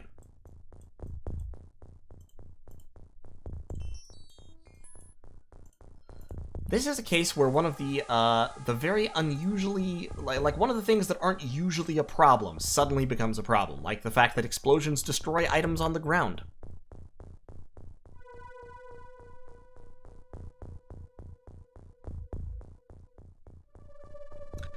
Yes. A blaster bomb launcher is like a rocket launcher, except it has waypoints, so it's controllable. You can fire it around corners, and it also has something like 4 times the damage output. It's obscene. It's the most powerful weapon in the game. Okay, I'm just going to have to...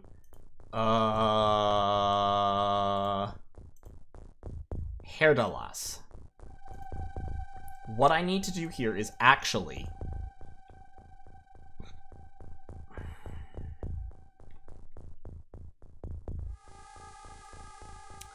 If I had a straight shot, I would run Mr. Root up to open the door, step Herdalas out, and auto-fire down the corridor. But there's 2 people in the way. So what I think I'm going to have to do is I think I'm going to have to be even more Soviet Russia than I have so far. I think I'm going to have to kill Tulip and this guy, who I can't see because he's been mind-controlled, I think, in order to clear my sight line. I think that's what I have to do here.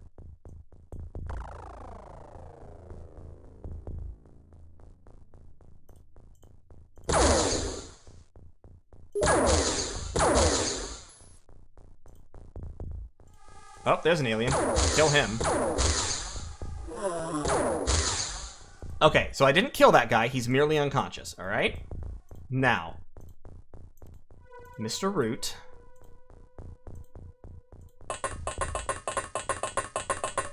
Open the door.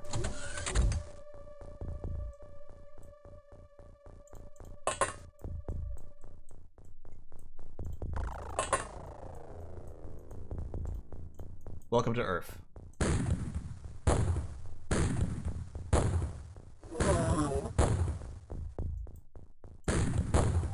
Ugh! God damn. Fuck!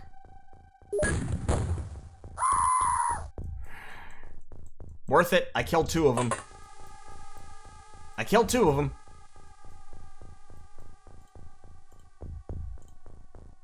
Book thief doesn't have a gun. Are there any guns over here? No. Okay.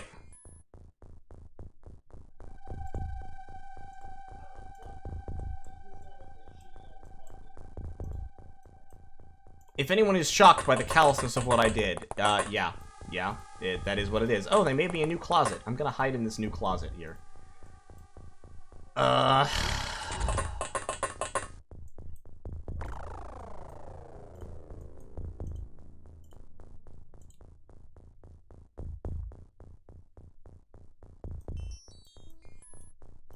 Look, Dima, every possible action right now is counterproductive. I have to take actions that kill aliens. Here's the thing. Okay, so there's 2 reasons why that was actually a positive thing to do. One of those aliens might have been one of the alien leaders who is mind controlling me. I don't have a way to prove that they are. I also don't have a way to prove that they aren't. I do have a way to prove that I'm fucked because my morale is plunging. That's the other factor. Morale is related to how many of your own people you lose, affected by how many of the enemies you kill. So, the aliens just got a big morale boost by dropping that blaster bomb that killed a bunch of my guys. If I don't lower their morale by killing some of their troops, then I'm going to go into a panic cascade and they won't. And what that means is they'll win by default, because all of my troops will be busy panicking, screaming, and running, while theirs aren't. And so they'll be able to just do whatever they want, without me being able to do anything about it. So, you have to kill the enemy in order to stay in the game. That's mandatory. There's no way around it. That being so, actions like that, which kill the enemy at the expense of your own troops, can still be worthwhile. Fuck. I didn't remember there was someone mind-controlled in here. Alright, we'll just stand here staring at each other for a minute. Crazy Cat, I need you to push up as well. Can you make it to Petervoss's closet? Yes, good. Okay.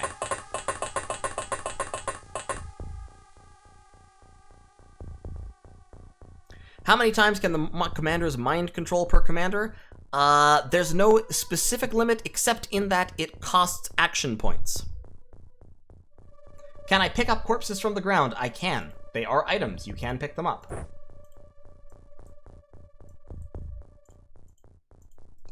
Machek.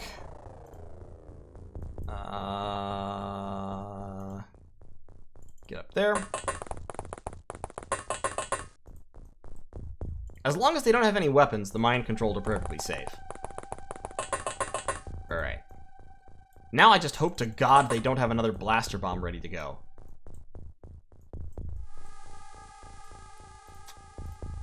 Okay. Book thief, yep, you're just there. That's fine. George, yep, okay, good, yep, great, fantastic, love it, love it, love it. Iago, you have full action points.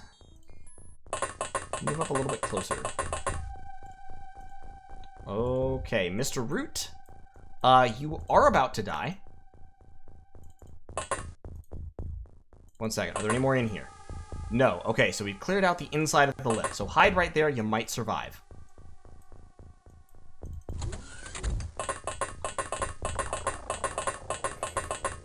Shut up, Galdir. It'll be fine. It'll be fine. It'll be fine. Trust me. It's gonna be alright. Okay? You just gotta believe. You just gotta have faith.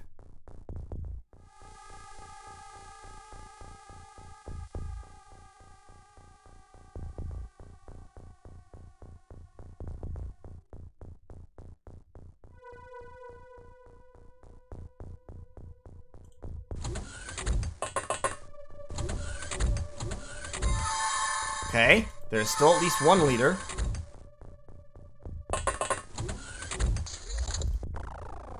Okay, Tulip has died of a fatal wound. Fuck.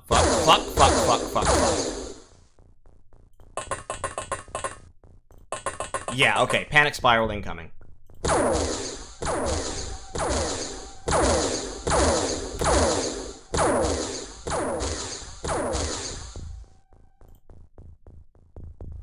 Okay. Alright. Mr. Root is somehow still alive.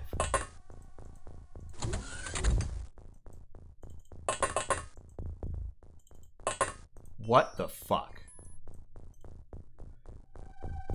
Okay, so I have now conclusively proved Seismus is basically unmind controllable, so I'm just going to give Seismus his weapons back. Seismus has now been fully visible to mind-controlled people on several occasions and not been mind-controlled, so I have to gamble on something here. I'm going to gamble on him being high psi strength.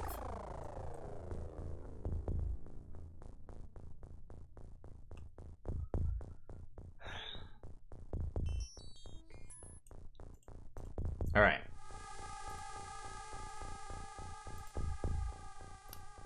Mashek is brave. Jimbo is not. Jimbo is actually out of morale, so I'm going to drop his gun so he doesn't go berserk and shoot somebody. Dakiti is brave. Shorty is moderately brave, but also very low morale. Iago's not brave. Decancan is brave, but low morale. I've got to find somebody to kill. Mr. Root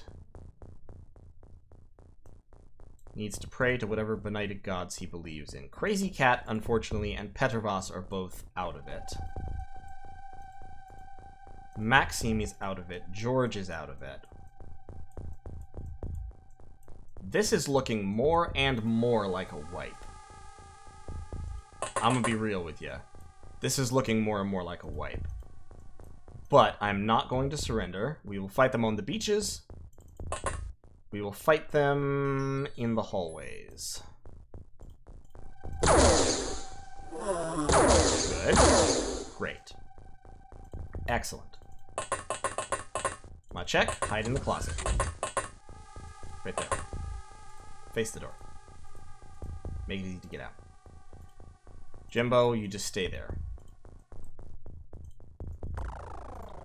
Dakid, you're fine, to be honest. So, as you can see now, killing that alien pushed morale up. So that's what you have to do. You have to kill aliens. We've killed a number of aliens plus a cyber disc. The problem is just that we've lost so many that our morale is also crumbling. Whew. Pedro, you cannot see side defense yet. You can see side defense once you capture a psionic enemy leader and research them and build a certain structure and put your troops through training. But that's a long process. We don't have access to that process yet.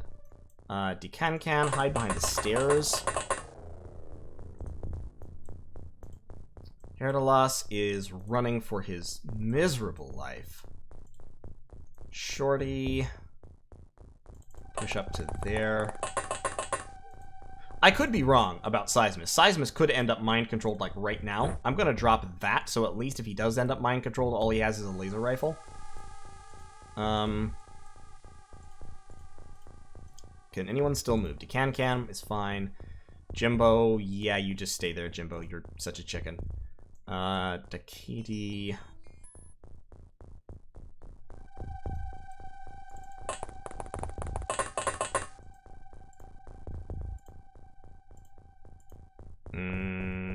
And Ferret is blocked in by this lady. Fuck. Okay.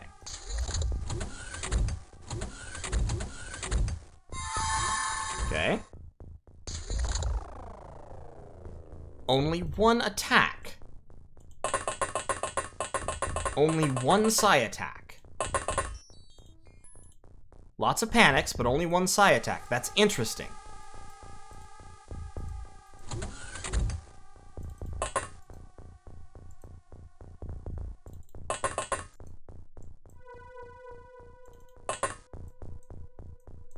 I don't know what that means, but it's interesting.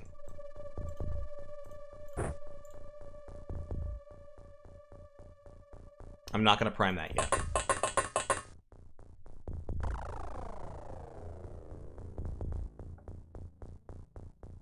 Yeah, that's correct. It's not based on... Well, bravery helps resisting panic, but not mind control. Hey, Perun, yes, you arrived mid-base attack. It's pretty awful. It's pretty bad, let's be real. Yeah, Mr. Root is like... This is like Mr. Root's safe space right now. It's kept him alive so far. So, now is the time for all good XCOM soldiers to come to the aid of the party. By which I mean, we're going to have to... Crazy Cat, you've got to stop trapping Petrovas in here. I'm sorry. I know you're scared, but you can't... Crazy Cat, please. You have to move. I can't move you. We need to push up. So we gotta put Iago up here. We're gonna have to push our way into the hangars. I don't know if we even have the force left to do this, to be fully honest. I'm a little bit skeptical. Really. Let's have Dakid kneel there. Herdalos, you have 3 fatal wounds, so you're going to die in 9 rounds. And your morale is low. But nonetheless, you will pick up your gun and you will advance in defense of your people. And then you'll drop your gun again. Dukan also a scout, so also high reactions. Let's get you over there, kneeling, so you can try to fire. Ooh, Jimbo, just pick that gun up and just kind of move it forward. Like, your bravery is low, but your size seems to be pretty good. Iago, come back that way. Maciek, kneel there. Jimbo, get up there. Drop that so you don't berserk with it. Berserking with no gun in your hand? Fine. Maxime. Maxime, I'm going to have you go hide in a closet, away from everyone else. Where you can be mind-controlled all your heart desires. They can mind-control the hell out of you. This is what you do with people that you know are low psi. The aliens will prefer to target them, although they won't target them, like, solely. They'll target other people sometimes. But, if I can have Maxime hiding in a closet getting mind-controlled every couple of turns, and Valik doing the same, then that will, help. That will help. Yep, Valik is under alien control. Okay, that's fine. That's okay. Herdalos has panicked again. Yep. That's fine. Okay, that should be Valik. Great, yeah, you two just hang out back there, just have fun, have a good time. Hello? Hello? See, I keep hearing that door open, which makes me think they're opening one of the doors back in here in the hangars for some reason. And, like, I don't know why, but it doesn't seem like they're coming in and out of the lift anymore. So I think it's time to advance. With the troops that have not yet been mentally attacked. And so are probably reliable. Crazy Cat, you're not super reliable, but at least we can let you move to let Petrovas out. Petrovas is fairly reliable. Have him stand there. Now, of course, the other thing that you have to keep in mind when you're saying things like fairly reliable is mind control becomes more effective the closer you are. So, when you're far away like this, mind control is bad, but it's not as bad as when you're in the hangar with them. A rocket launcher. I shouldn't have loaded it. I made a mistake. But we're taking this rocket launcher with us. I need it. It's important to me. It is precious to me. I don't really want to risk it if one of the aliens is like walking around that corner over and over, which is possible.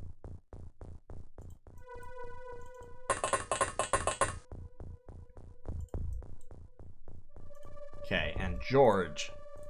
Good old George of the jungle. Autocannon.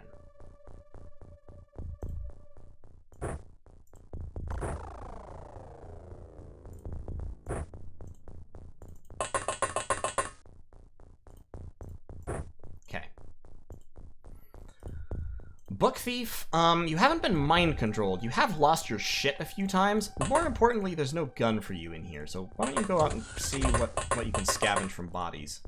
Laser rifle, perfect.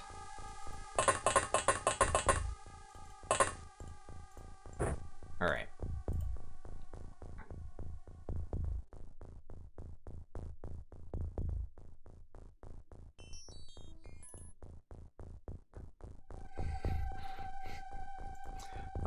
Okay, so this lady is once again better, question mark.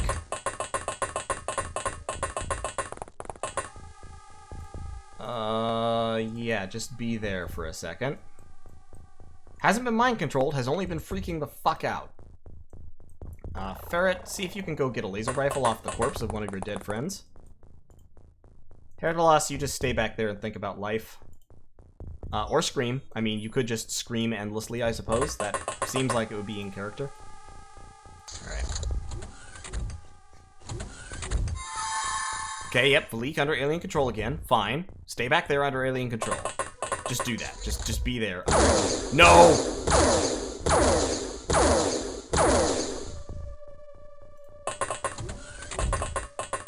Okay, if Iago wants to scout, okay. Iago wants to be the forward scout. Good for him.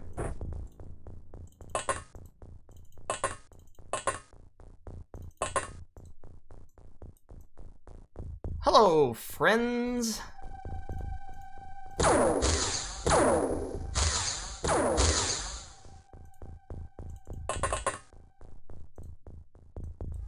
Alright. Rocket launcher. Rocket launcher. Where was the rocket launcher? We had a rocket launcher. Who had the rocket launcher? Shorty. Shorty had the rocket launcher. Fuck, Iago's in the way. Oh, god damn it. That's so upsetting. Hey, Henning.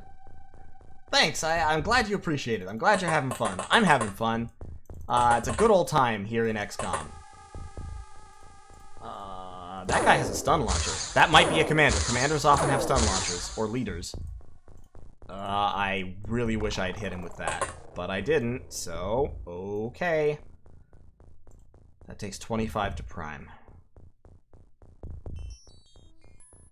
I'm gonna risk it. It takes 12 to throw. I'm not gonna be in a position to throw it this turn.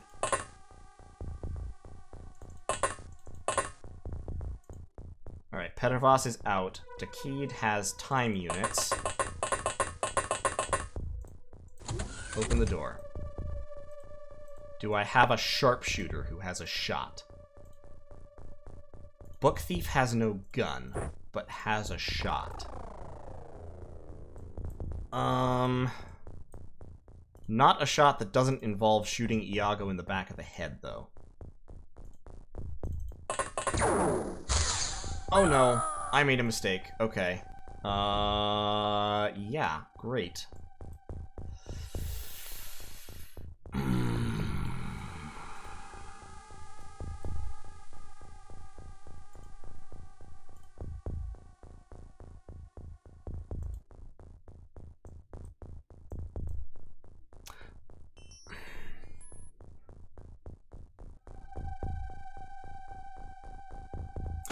The main reason I'm not actually going to shoot Iago in the back right now to clear my line of fire for the rocket is that I'm worried that killing him would spark another panic cascade. So the cowardice of your fellow soldiers has saved your life, Iago. Just wanted to point that out. Just lay that all out there. I mean, can't say I'm not being honest about this. Jimbo is actually acting right at the moment. So Shorty, drop that rocket launcher. Jimbo, pick that up. And take an aimed shot, please. Okay, that went about as well as expected. That seems about right. Mr. Root can hide back around the corner. Alright, yeah, we're getting slaughtered. This is a butchery. This is not war, it is murder.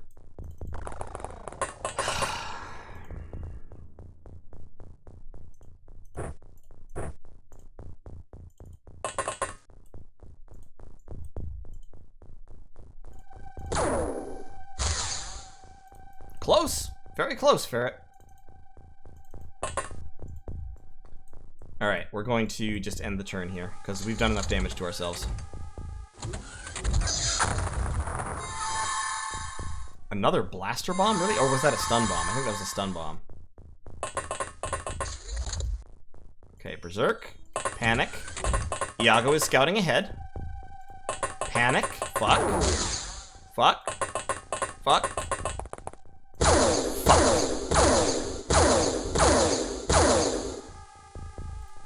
Panic, panic. Oh, Jesus Christ. No, not no!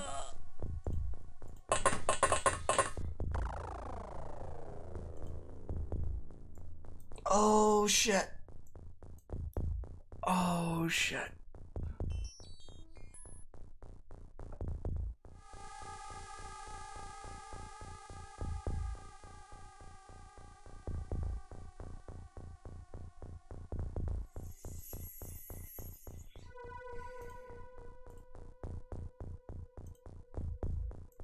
We've now got 2 panicked dudes blocking our lines of fire. Nah, this is unsalvageable. This is unsalvageable. The only problem is that I can't dust off. I can't leave. So, what we're going to do instead is, we're going to take our brave soldiers here. We're going to pull them back into positions where they might be able to hold... Because, like, look, I can't push against this. I don't have the explosives, the area clear. I don't have the men to push against this kind of thing, and any attempt to attack is going to get stopped by my own panicking troops and the sheer amount of firepower that can be concentrated on this little area right here. I have to get the aliens to push against me in a way that can be stopped. Like, when they were doing that, we were trading about even. When the aliens were pushing at the start here, we lost troops, but we also killed a number of theirs. Now we're just accomplishing nothing.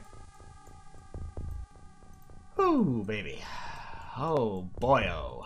This is really great. I love it. Love it.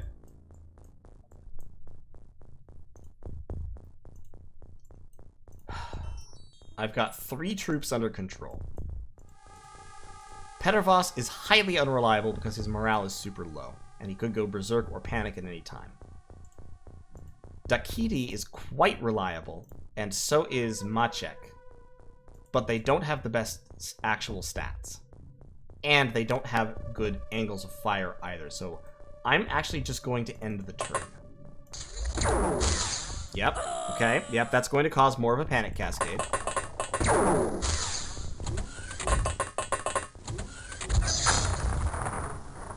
Stun bomb. Alien control. Panic, berserk, berserk, panic. Berserk, berserk, panic. Berserk, panic. Okay.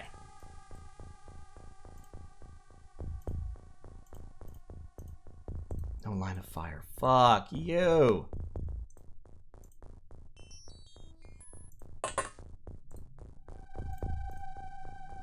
Do I have a grenade? I have a prox. I can't throw it.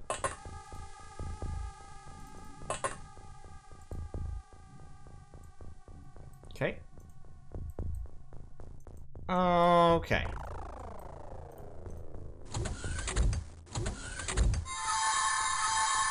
Okay, I got Maxime again. Yep, more panic. Fine.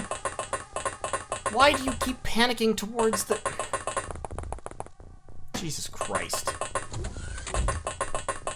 They panic and they run towards the... No. Oh, no. Dakiti, you were one of the ones. You were one of the 2. I gotta score a kill. I gotta score a kill right now or it's absolutely over.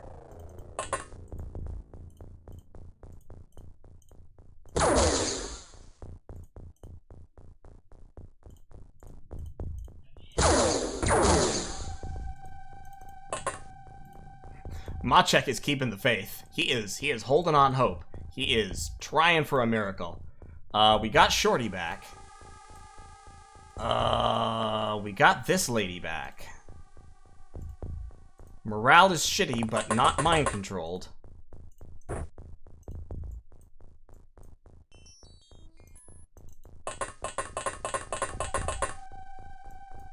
Dima, relax.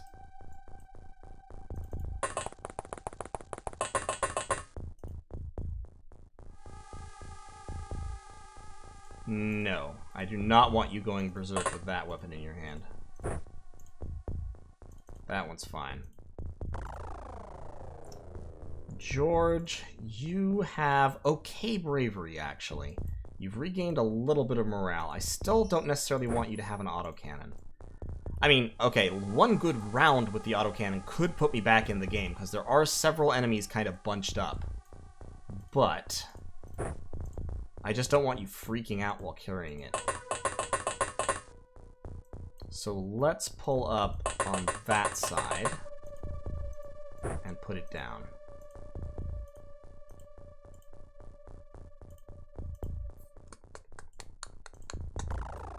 Ferret really, really wants to have a laser rifle. Okay. We got Ferret back.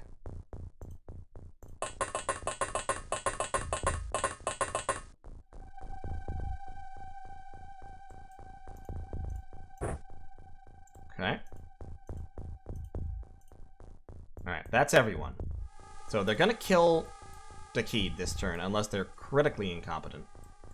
They don't seem to want to push.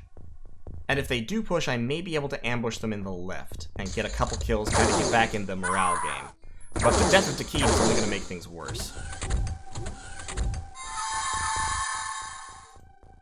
Oh, they got Shorty. Great, I love it.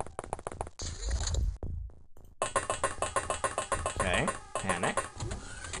Go hide in the closet, man. That's fine. Let's see who I still have. Might be nobody. Might be literally...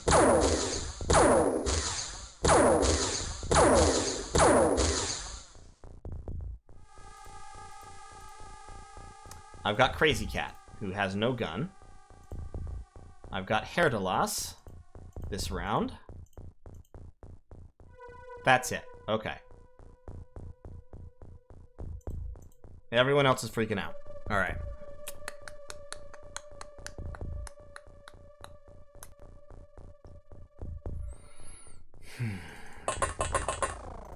So my problem is, at some point here pretty soon, the aliens are going to decide to start pushing, and when they start pushing, they're going to cause the cascade to get even worse very quickly. The cascade is already apocalyptically bad, like, don't get me wrong. The fact that we're at these low morale levels, and Herdalas is actually about to die next round, which will only make it worse. But I've got to score some kills in order to bring this back a little ways. If I want... Oh, that's right. You've been mind-controlled, haven't you? Okay, well, I'm not going anywhere. I am doomed. I mean, so we're gonna see if we can accomplish something, if we can pull off a miracle here. Spoiler alert, we can't. Especially not if that keeps happening. But we're gonna see if we can. If we can't, then... Yeah, it's over. So, the game isn't technically going to be over because I built a second base. We're not going to be able to do anything with that base because we won't have the money to do so, but it won't technically have an end to the game yet. So yeah, I'm going to call this one for the sectoids. We're gonna back out here. I think that's the end of that. Yep, I think that's the end of that. So. Base is lost. And all of our troops are dead. So, now, We do have Crocodile Land. Unfortunately, we only have $400,000. In order to continue this run, so let me talk about this. This run could technically continue. No, Pedro, it is not possible to evacuate. Dima, the big problem with that is, if you don't push, the aliens are going to sit there for 20 rounds mind-controlling people. You'll be able to kill anyone mind-controlled, but killing mind-controlled people still lowers your morale. And you end up fucked. Because your morale goes down, people start panicking and berserking, firing weapons in all directions. What happened to me happens if you sit back and wait. You have to push. You don't have another option. Realistically, the way you win a... Oops. Ignore that. Realistically, the way you win a base defense is you hope that a base defense doesn't happen super early. And potentially you have several tanks in storage. Tanks can't be mind-controlled, tanks fire rockets, tanks are a lot tougher than your soldiers, so early on, if you have the cash, having 4 tanks in storage to defend your base can really help. But I didn't. Dima, that's correct. They can't brainwash those they don't see, but if they see one person, they can brainwash that person, and then turn them around and brainwash anyone that person sees. Because mind control spreads via the sightlines of mind-controlled individuals. So, yeah, you can hide in closets like I was trying to do, but you do still eventually end up in this situation where you end up having to fight the aliens to some degree, and anytime you fight the aliens, if they are sectoids, they will mind control you. So, I'm not going to say that wasn't winnable, because if I'd been a very, very, very good player, I might have managed to win it. The odds against me were very, very heavy in that particular situation. Right, so Dima, think about what you're saying for a second. You kill anyone the aliens see, which is all of your troops. You see how this, and that lowers your morale. So you see where this goes, right? In any case, we do still have Crocodile Land, but it is the 13th of February, and we ain't doing nothing. We have a living quarters, so we could recruit some soldiers, but we don't have any gear here, and we don't have the money to buy any scientists or engineers or build any more structures that we would need. So what we actually have to do if we want to continue this playthrough is just wait, and this playthrough is at this point over. We can just wait. We can't actually do anything because we don't have any radars. Aliens are terrorizing Mexico City. Okay, they can just do that. There's nothing we can do about it. We completed the hangar at Crocodile Land. Great. Let's see what our score for this month was. Not very much. Terrible rating. We lost almost $1 million of funding. But on the plus side, our expenses were almost nothing, so we actually have quite a bit of money now. So, you know. In any case, I think I'm going to...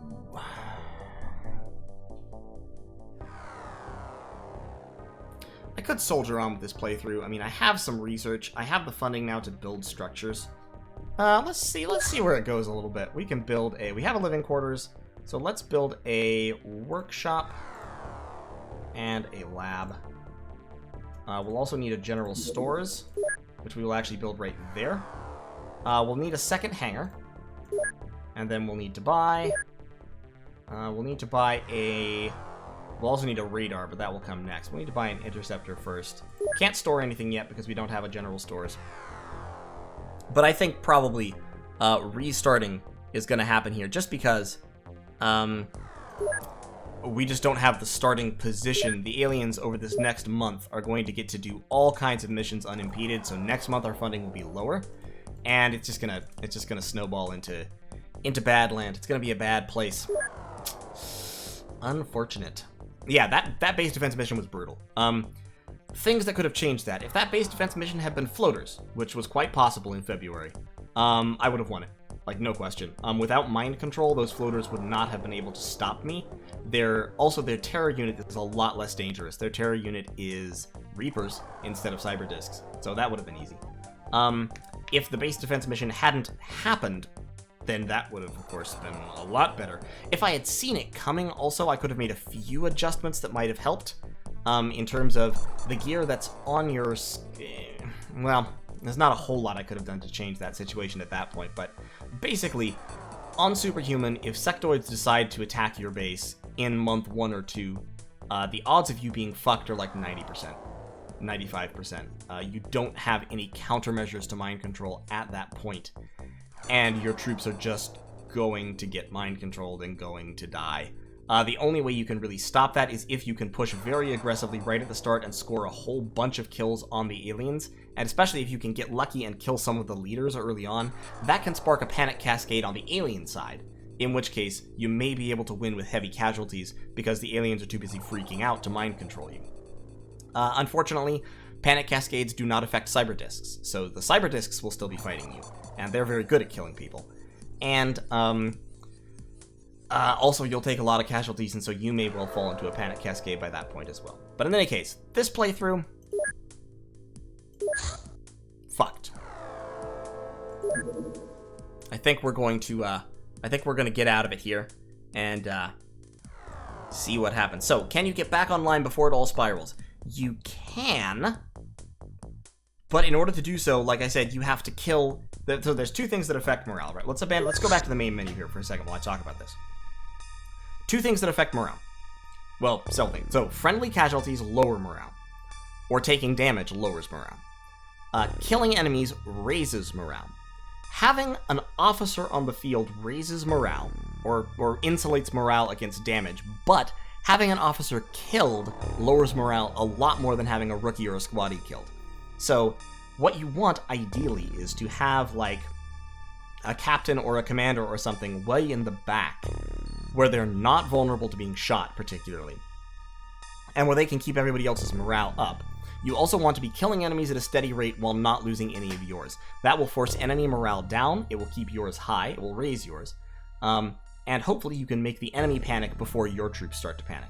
There is actually an option in here. Generally speaking, you can actually see alien panic messages. Battlescape, where is it? Allow psi capture. Yeah, suppress panic messages for aliens, so I don't have that turned on. So I will be able to see messages when the aliens start to panic, which I wasn't seeing any of, because their morale was very high, because on Superhuman they get a big morale bonus, and because they were killing me really quickly, so they weren't suffering morale problems.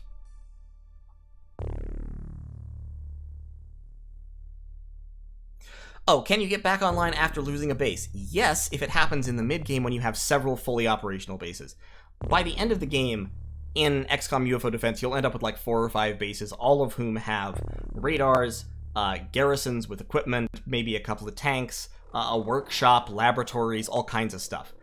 If one of those bases are destroyed at that point, you can still win the game without too much trouble.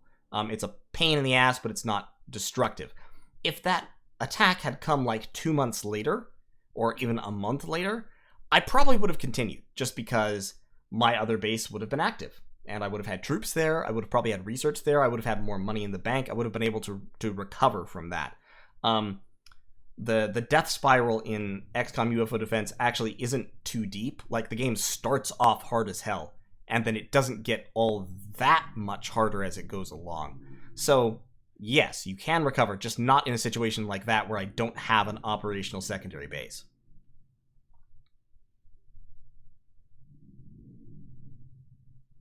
Yes, basically what happened was, and this is kind of a weird way to describe it, I actually scored too well in month 1. What the aliens do is partially determined by how well you're doing. So I stopped like 4 or 5 missions and shot down several UFOs, plus I ran, I think, 4 missions of my own in that first month, and succeeded in them, and captured a whole bunch of enemy gear, captured aliens, did some alien research. I was doing actually very, very well. That triggered the AI to try and hunt me down. And they succeeded in a scouting mission that I must not have seen, because I shot down the scout that I saw. Or it might have been that small UFO that escaped before I could intercept it. They succeeded in a scouting mission. That enabled them to pinpoint my base, so then they sent a battleship, which ran an alien retaliation mission where it attacked the base. If you shoot down the scout, the battleship can't find you, and so you're safe. If you shoot down the battleship, then your base doesn't get attacked, but shooting down a battleship is almost impossible, especially in the early game like that. Battleships just swat interceptors, there's no problem. So there were ways, the main way to stop this would have been to not do as well in the first month.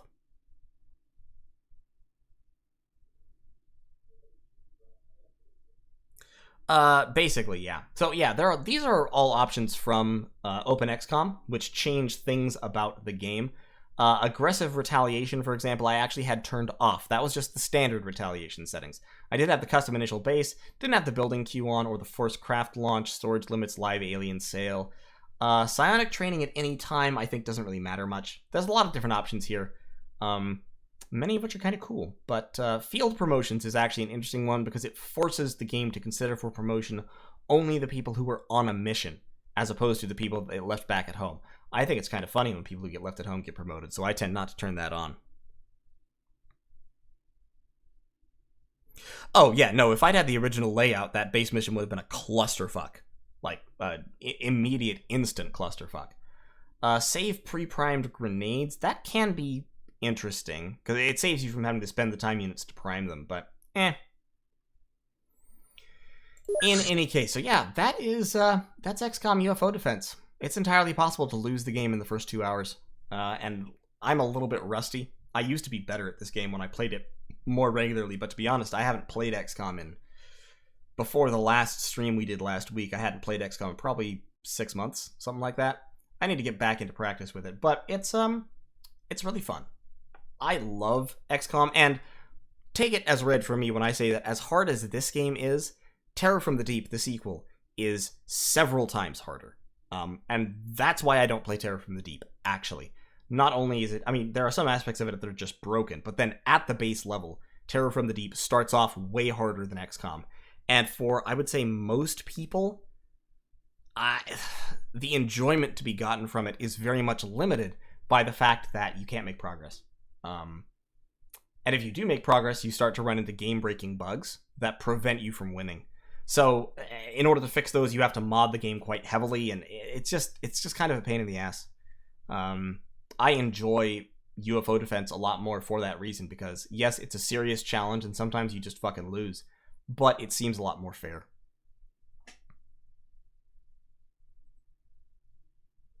Yeah, exactly. The cruise ships are, oh my god. I remember I played Terror from the Deep.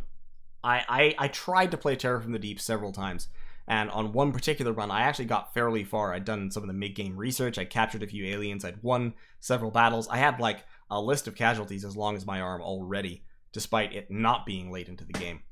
And then I had a cruise ship mission, which is the equivalent of a terror mission, or one of the equivalents of a terror mission. And I went in with my 14 soldiers, and I lost like 6 of them in the main fighting, and managed to clear most of the cruise ship. And a fucking lobster man in a one-tile closet. He was just sitting in a one-tile closet. I opened the door to check what the room was. Reaction fire, guy dead. Next turn, set up around the door, wait for the lobster man to come out. He walked out of the closet and shot 3 people. And my last 2 survivors just panicked, and he hunted them down, finished them off, lost the mission. So after that, yeah, that was very frustrating. That was very frustrating, actually. In any case, yeah, Terror from the Deep, it's bad news. This game, I really enjoy it. I really do enjoy XCOM UFO Defense, even when I lose, even missions like that. Like, I love that kind of stuff. When I'm looking at this going, how can I pull this out? And sometimes you manage it. Yeah, I have seen crazier things than that in UFO Defense. But you can see why I don't tend to do challenge runs, like setting your base in Antarctica, where you can't detect anything, and you have to use interceptors to patrol everywhere you go. Like, I don't get the point. It's already hard enough, frankly. In any case, I've got about a half hour left of stream time, so what should we do? Should we start another run? Should we hop into another game? Should we talk a little bit about Dominions? What would you all like? Tell me. Let me know. Yes, streaming about dragons. I know there are some people who are insanely good at this game. I am not one of them. I'm kind of moderately okay, pretty good at the game. I'm not super good. Want to talk about Dominion some? Okay. So, I don't know if I've said this before. Accidental Ascension 4 is starting up. Let's close this out actually real quick. Just boop, get rid of that. And we can pull that down. Actually, here, tell you what, let's hop up onto it and open up the inspector. So, I'm playing a game as Lanka, and that game is Accidental Ascension 4. We have already generated our gods. Everything is going, to be honest, it's going pretty well. Manya, how do I be Lucid in AA3? Do you want the honest answer to that? The honest answer is you probably don't. Lucid's pretty good. So, I'm playing Lanka, right? And I haven't done nation analysis Lanka yet, but that's probably the next strategy thing that's coming, and it should be happening in a few days, because the game's already started. Accidental Ascension 4 is rolling, and we are, I want to be putting up episodes of that as soon as the game gets to that point, just because it'll be all kinds of fun. I picked Lanka. We were rolling nations randomly in Accidental Ascension 4. And not only are we rolling nations randomly, we're rolling all nations randomly. So we're using a 1-age mod, every nation in the game, and everybody got 3 potential rolls, just like the rules for Pretender Gods. So you roll. If you don't like the nation, you can re-roll. If you use both your re-rolls, you're stuck with the third one. Prey, the host, is doing a fantastic job. She wrote a new program, a little Java programlet to generate nation picks for us. So my very first pick was Lanka, and I'd already been thinking about playing Lanka because I know there are people who want me to play a Blood Nation, and I've been curious about playing Lanka. In Dominions 4, they were extremely strong. In Dominions 5, they've been nerfed quite heavily by the various changes, including the latest changes to blood magic. But I think they're still pretty good, and they still have a lot of good stuff going for them. I did not get Order 3. The world is in Middle Age, so it's going to be it's slightly harder to expand than an Early Age, but I've been doing a little bit of testing. I know doing testing for an Accidental Ascension game is heresy, but I tend to do it when I have a new nation like this that I've never played before. And to be honest, expansion wasn't too bad. I got up to like 15 provinces in 12 turns, which is very much workable, I think. But the conventional wisdom about Lanka is that Lanka is a nation that's very sacred dependent. You have these recruitable sacreds, the Palankasha, that are pretty solid. You also have some naked recruitable sacreds that I don't think are very good. And you have Kalamuka warriors, which are very similar to Palankasha, but slightly worse. A little bit more prot. They do wear hats, which is nice. But they don't have chaos power. And they're not demons, and they don't have dark vision. So they don't have some of the characteristics that make Palankashas a lot more useful. But so the conventional wisdom is that as Lanka, you want to take a really powerful bless and recruit Palankasha to expand with, and then you want to go into your national summons. Because I've talked about national summons in the National Blood video. Lanka's national summons are really strong. That's a little display bug there. Come on, there we go. Asarapas, Rakshasa warriors, both of those in particular are quite strong troop summons, and they're all sacred and they're all demons, so you can apply the same bless that your Palankashas get to them, and you'll do really well. I didn't get a really powerful bless on my god, but the god that I got was actually pretty good. I'll tell you what. Let me see if I can pull it up in... because Dominions is going to try to open full screen. I'm going to have to fight with OBS for a second here to show you my god. But I'd like to show it off because it's interesting to talk about. The god I got was a Master Lich. And he doesn't have a very powerful bless. He's dormant. And the bless is just withering weapons and... I know everything just disappeared. Hold on for a minute. Let me see if I can fix that. Play it in a window. Now can I... come on here.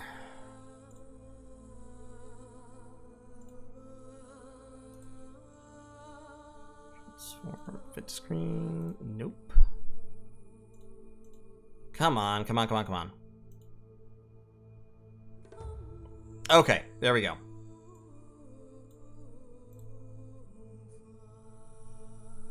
And let's actually go back to full screen on Dominions then. Okay, so this is the god I got.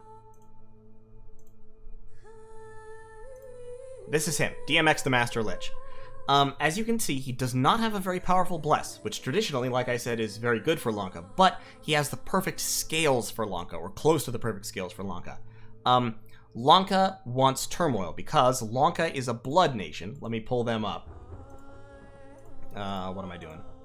Losing my mind. They're all in. That's right, I have the mod on. So, Lanka gets more blood slaves from hunting in Turmoil and less in Order. So they really, really, really want Turmoil 3, because if they have Turmoil 3, then their basic-ass Blood 1 Blood Hunters give them 3 extra slaves per hunt in a Turmoil 3 province. So, yes, I'm playing Scales Lanka, because my scales for Lanka are, as I said, really good. I have positive income, actually, between Growth 3 and Production 3. Don't really need Production 3, but it doesn't hurt you. I have Turmoil 3, which I really want. Misfortune 3 isn't great, but I can live with it, probably. And then I have Neutral Magic Scales, so at least I don't have Drain. I would love to have Magic 3, like my ideal scales for Lanka. If I'm creating a Pretender God for Lanka, just off the top of my head, where'd it go? There it is. If I'm creating a Pretender God for Lanka off the top of my head, I'm probably going to take a Fountain, and the first thing I'm going to do is this. Like, that's my first step. After that, probably go, okay, do I need an Awake Bless? Do I need an Incarnate Bless? Or can I go Imprisoned and take a Stats Bless? I'd probably go Imprisoned and take a Stats Bless, to be honest. And go, like, Blood... what else? Lankan Sacreds are fire vulnerable, so you don't really want Bark Skin. You could potentially take...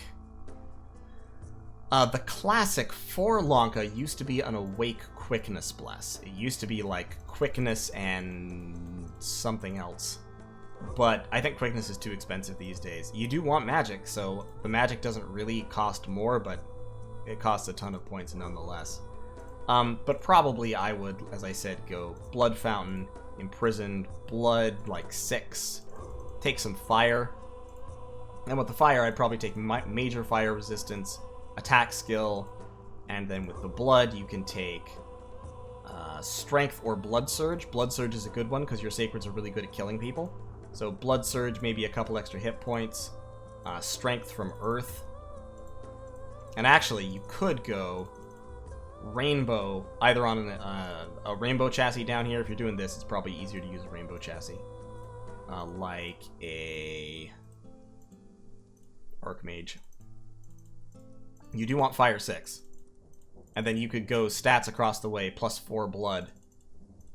And you could end up with pretty good scales doing this. So you could take Major Fire Resistance, Attack Skill, Shock Resistance, Defense Skill, Blood Surge. Still have 183 points to do something with. I could take Luck 3 at this point.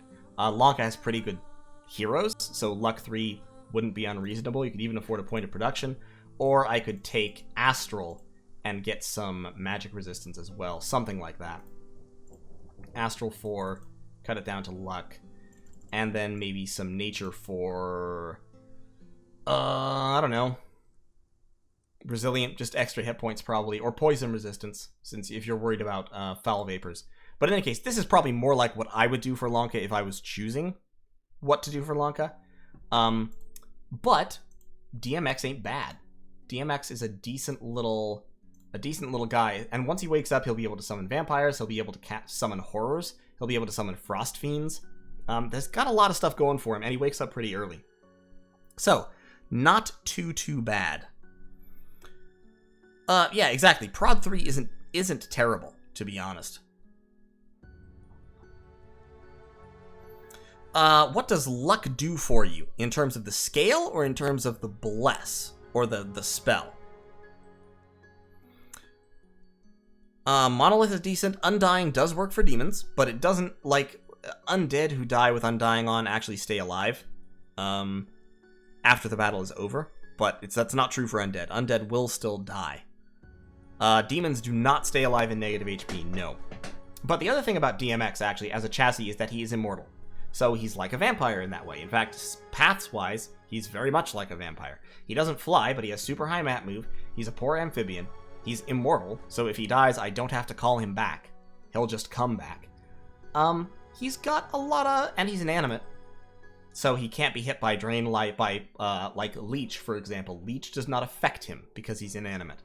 And he's cold and poison resistant. He's susceptible to fire, which is a little bit unfortunate, but he has water, so he can cast resist fire on himself.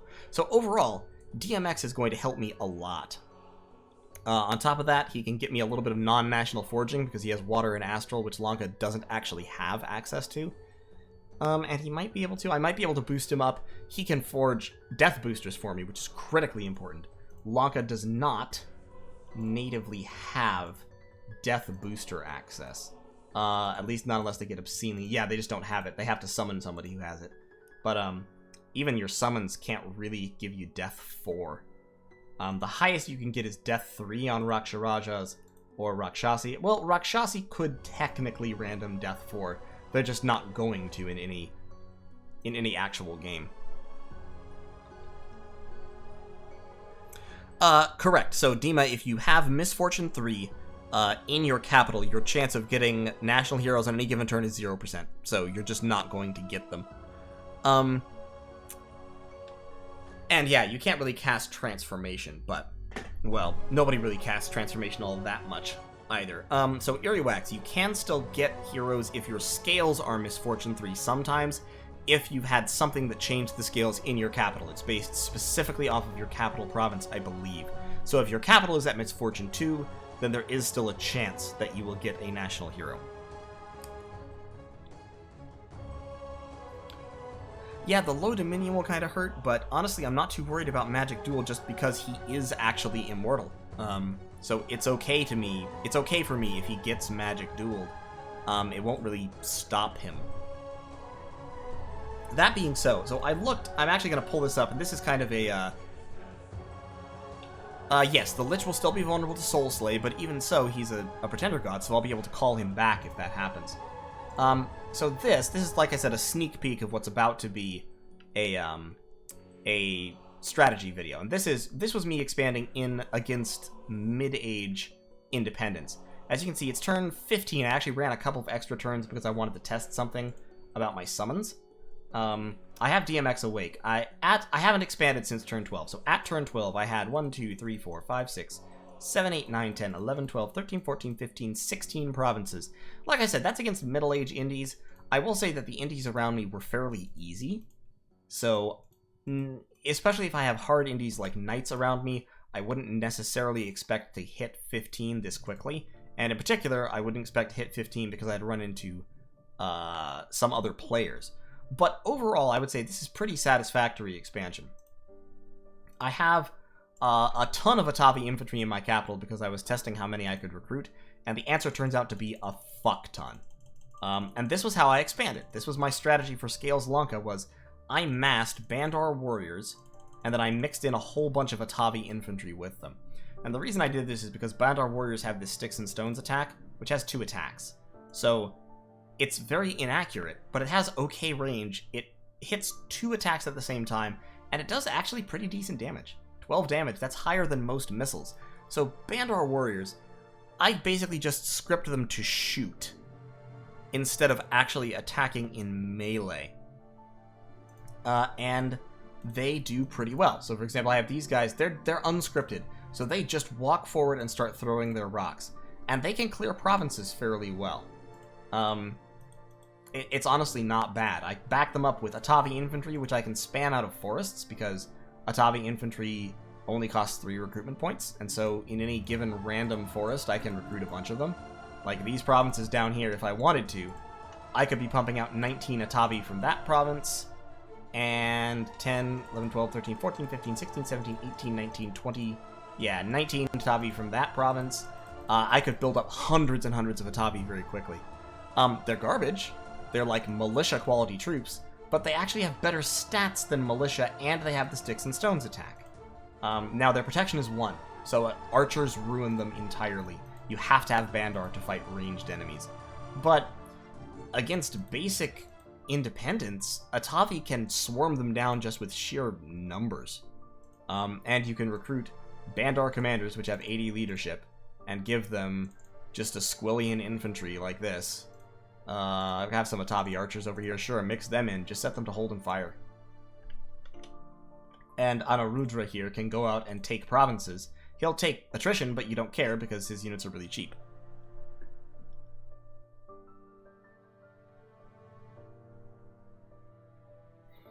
It's actually a preview for Accidental Ascension 4. Accidental Ascension 3 has already been done, and I lost badly. Humiliatingly, almost. Although, to be fair, it wasn't my fault. But yeah, so 15 provinces, perfectly respectable, I think. And like I said, I think with Scales Lanka, which is what this basically is, I have positive income scales, which means I can afford to recruit Raksha Rajas actually quite a bit. Like right now, if I stopped recruiting troops in Lanka, I would have 600 gold. I could recruit a Raksha Raja right now. That gets me pretty good site searching for death and air. It gets me high-level blood mages. It gets me all kinds of magic power that I can go and start site searching with. My research is pretty garbage to start off with. Once I get a little bit of construction, I'll be able to forge the Imp Familiars, which will help a little bit with research, but I'm mainly researching with Raktapatas, which are not good researchers.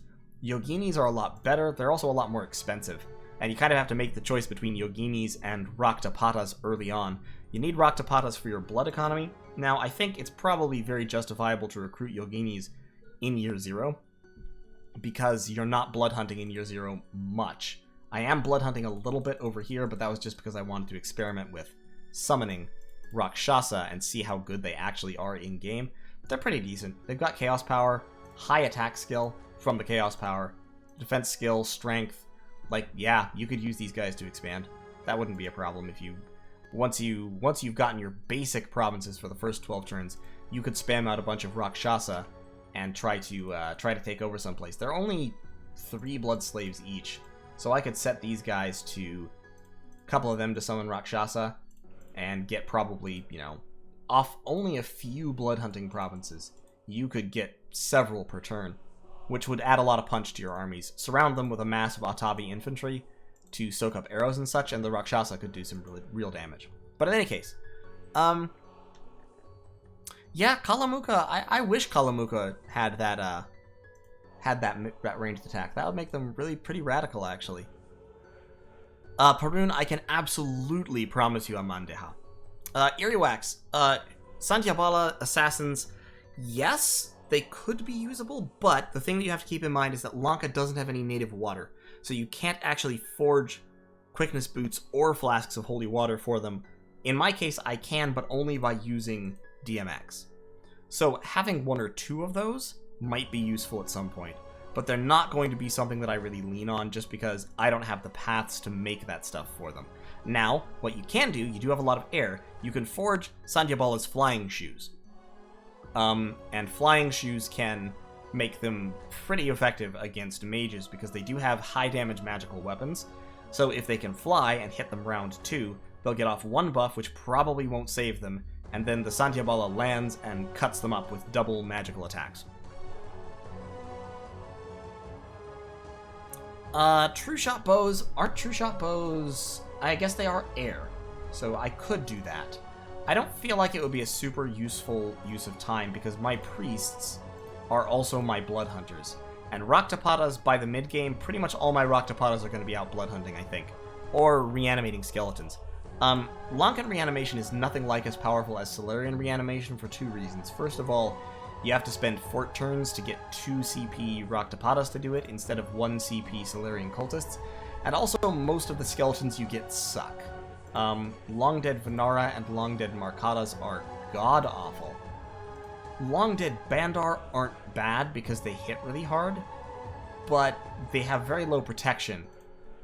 The only ones that are really good of the National Lankan skeletons are the Long Dead Bandar Warriors. So there's the ones like this that have the same gear as your regular Bandar Warriors, and then there's also ones that come with big 2-handed iron cudgels, which are actually weapon technology that Lanka doesn't yet have, interestingly. That's a weapon technology that comes from Bandar Log. But they do more damage. They have even lower defense skill. I think their defense skill is 7. You also get these Long Dead Vanara Warriors, which are kinda-ish useful thingy, but overall, I'm not super impressed by the reanimation. The best use I can see is summoning a whole bunch of Long Dead to use as patrol chaff, but they require undead leadership, so you'll also have to summon Mound Kings to lead them, which costs more gems. Now, your death gem income is pretty good right off the bat, so I could see a justification for doing that in the early game. It would be interesting. It would be an interesting... It's going to be an interesting game. I think, ideally, if all goes to plan, which of course it will not, it never will be, but if all goes to plan, what I'll end up with is by, turn 24 or 30, I'll aim to have blood magic up to level 3 or level 4 for storm demons, but probably 3 or 4. Those are the important blood summons for the early game. I'll have Alteration 4 for Wind Guide, actually really useful for those missile attacks, so Alt 4 would be a really good early goal. That will also give me Swarm, which isn't as powerful as it used to be, but still generates a lot of chaff, and my Yoginis can cast it very well. Or potentially Alteration 5 for Wooden Warriors and Mother Oak. I won't necessarily worry about Conjuration too much, except that Conjuration level 2 lets me get Hosts of Ganas, which are ethereal chaff that are pretty solid. They're pretty decent. These spells, I ignore those spells completely. Vitalas are actually also pretty good. They summon Undead Bandar, who when they're killed second shape into like a ghoul-like Bandar that has a Madness attack, which is good. They're strong. It just takes Conjuration 5, and that's not an early research goal of mine.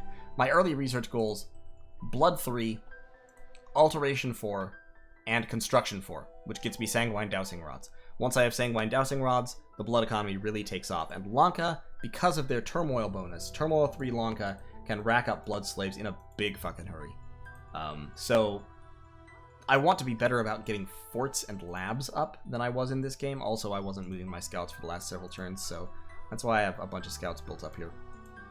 I need to be better about that. I want to get at least one Fort Lab Temple up in Year 0, and start recruiting Raktapatas from there and Yoginis in my capital, with a couple of Raksharajas mixed in for site searching and higher level magic.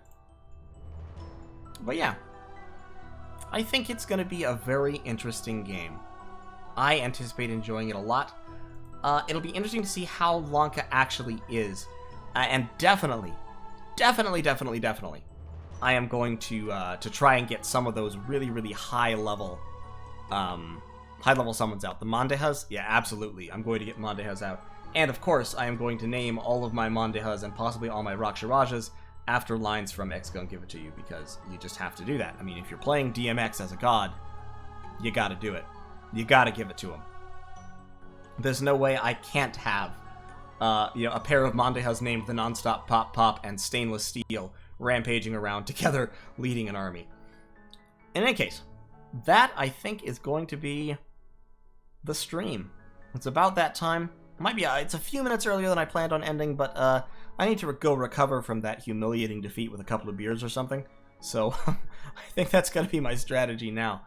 In any case, look for a Basic Nation Analysis Lanka to come out real soon, and also look for Accidental Ascension 4 to start coming out pretty soon. On top of Accidental Ascension 4, I also have my subscribers game, that new patch smell. That will start, videos on that will start going up in the next couple of weeks, and we will then we'll have a lot more new interesting content will be coming out very soon. Oh, Callum, I'm sorry, man. If I'd known you were coming, I would have tried to extend, but I really can't because I got a date for dinner, so gonna have to head out here in just a minute. I like the Pretender Gods in the sub game, man. Pedro, it's a good time. It's going. It is rolling. And yet again, Under the Breach, of course, is also still going. We're having a lot of fun with it. It's an interesting little... It's an interesting game. It's a strange game, frankly. But it's going well. I'm perpetually a little surprised, actually, at how well it is going. I anticipated myself being dead by now, but I'm not. So I'm going to take that as... a compliment to my play, and we'll see how it goes in the future. I don't think I'm going to win. Frankly, I think Perun is probably going to win, because he's put himself in a position that's very hard to stop by now, but you'll see what I mean when I get there. So, in any case, thank you all for watching.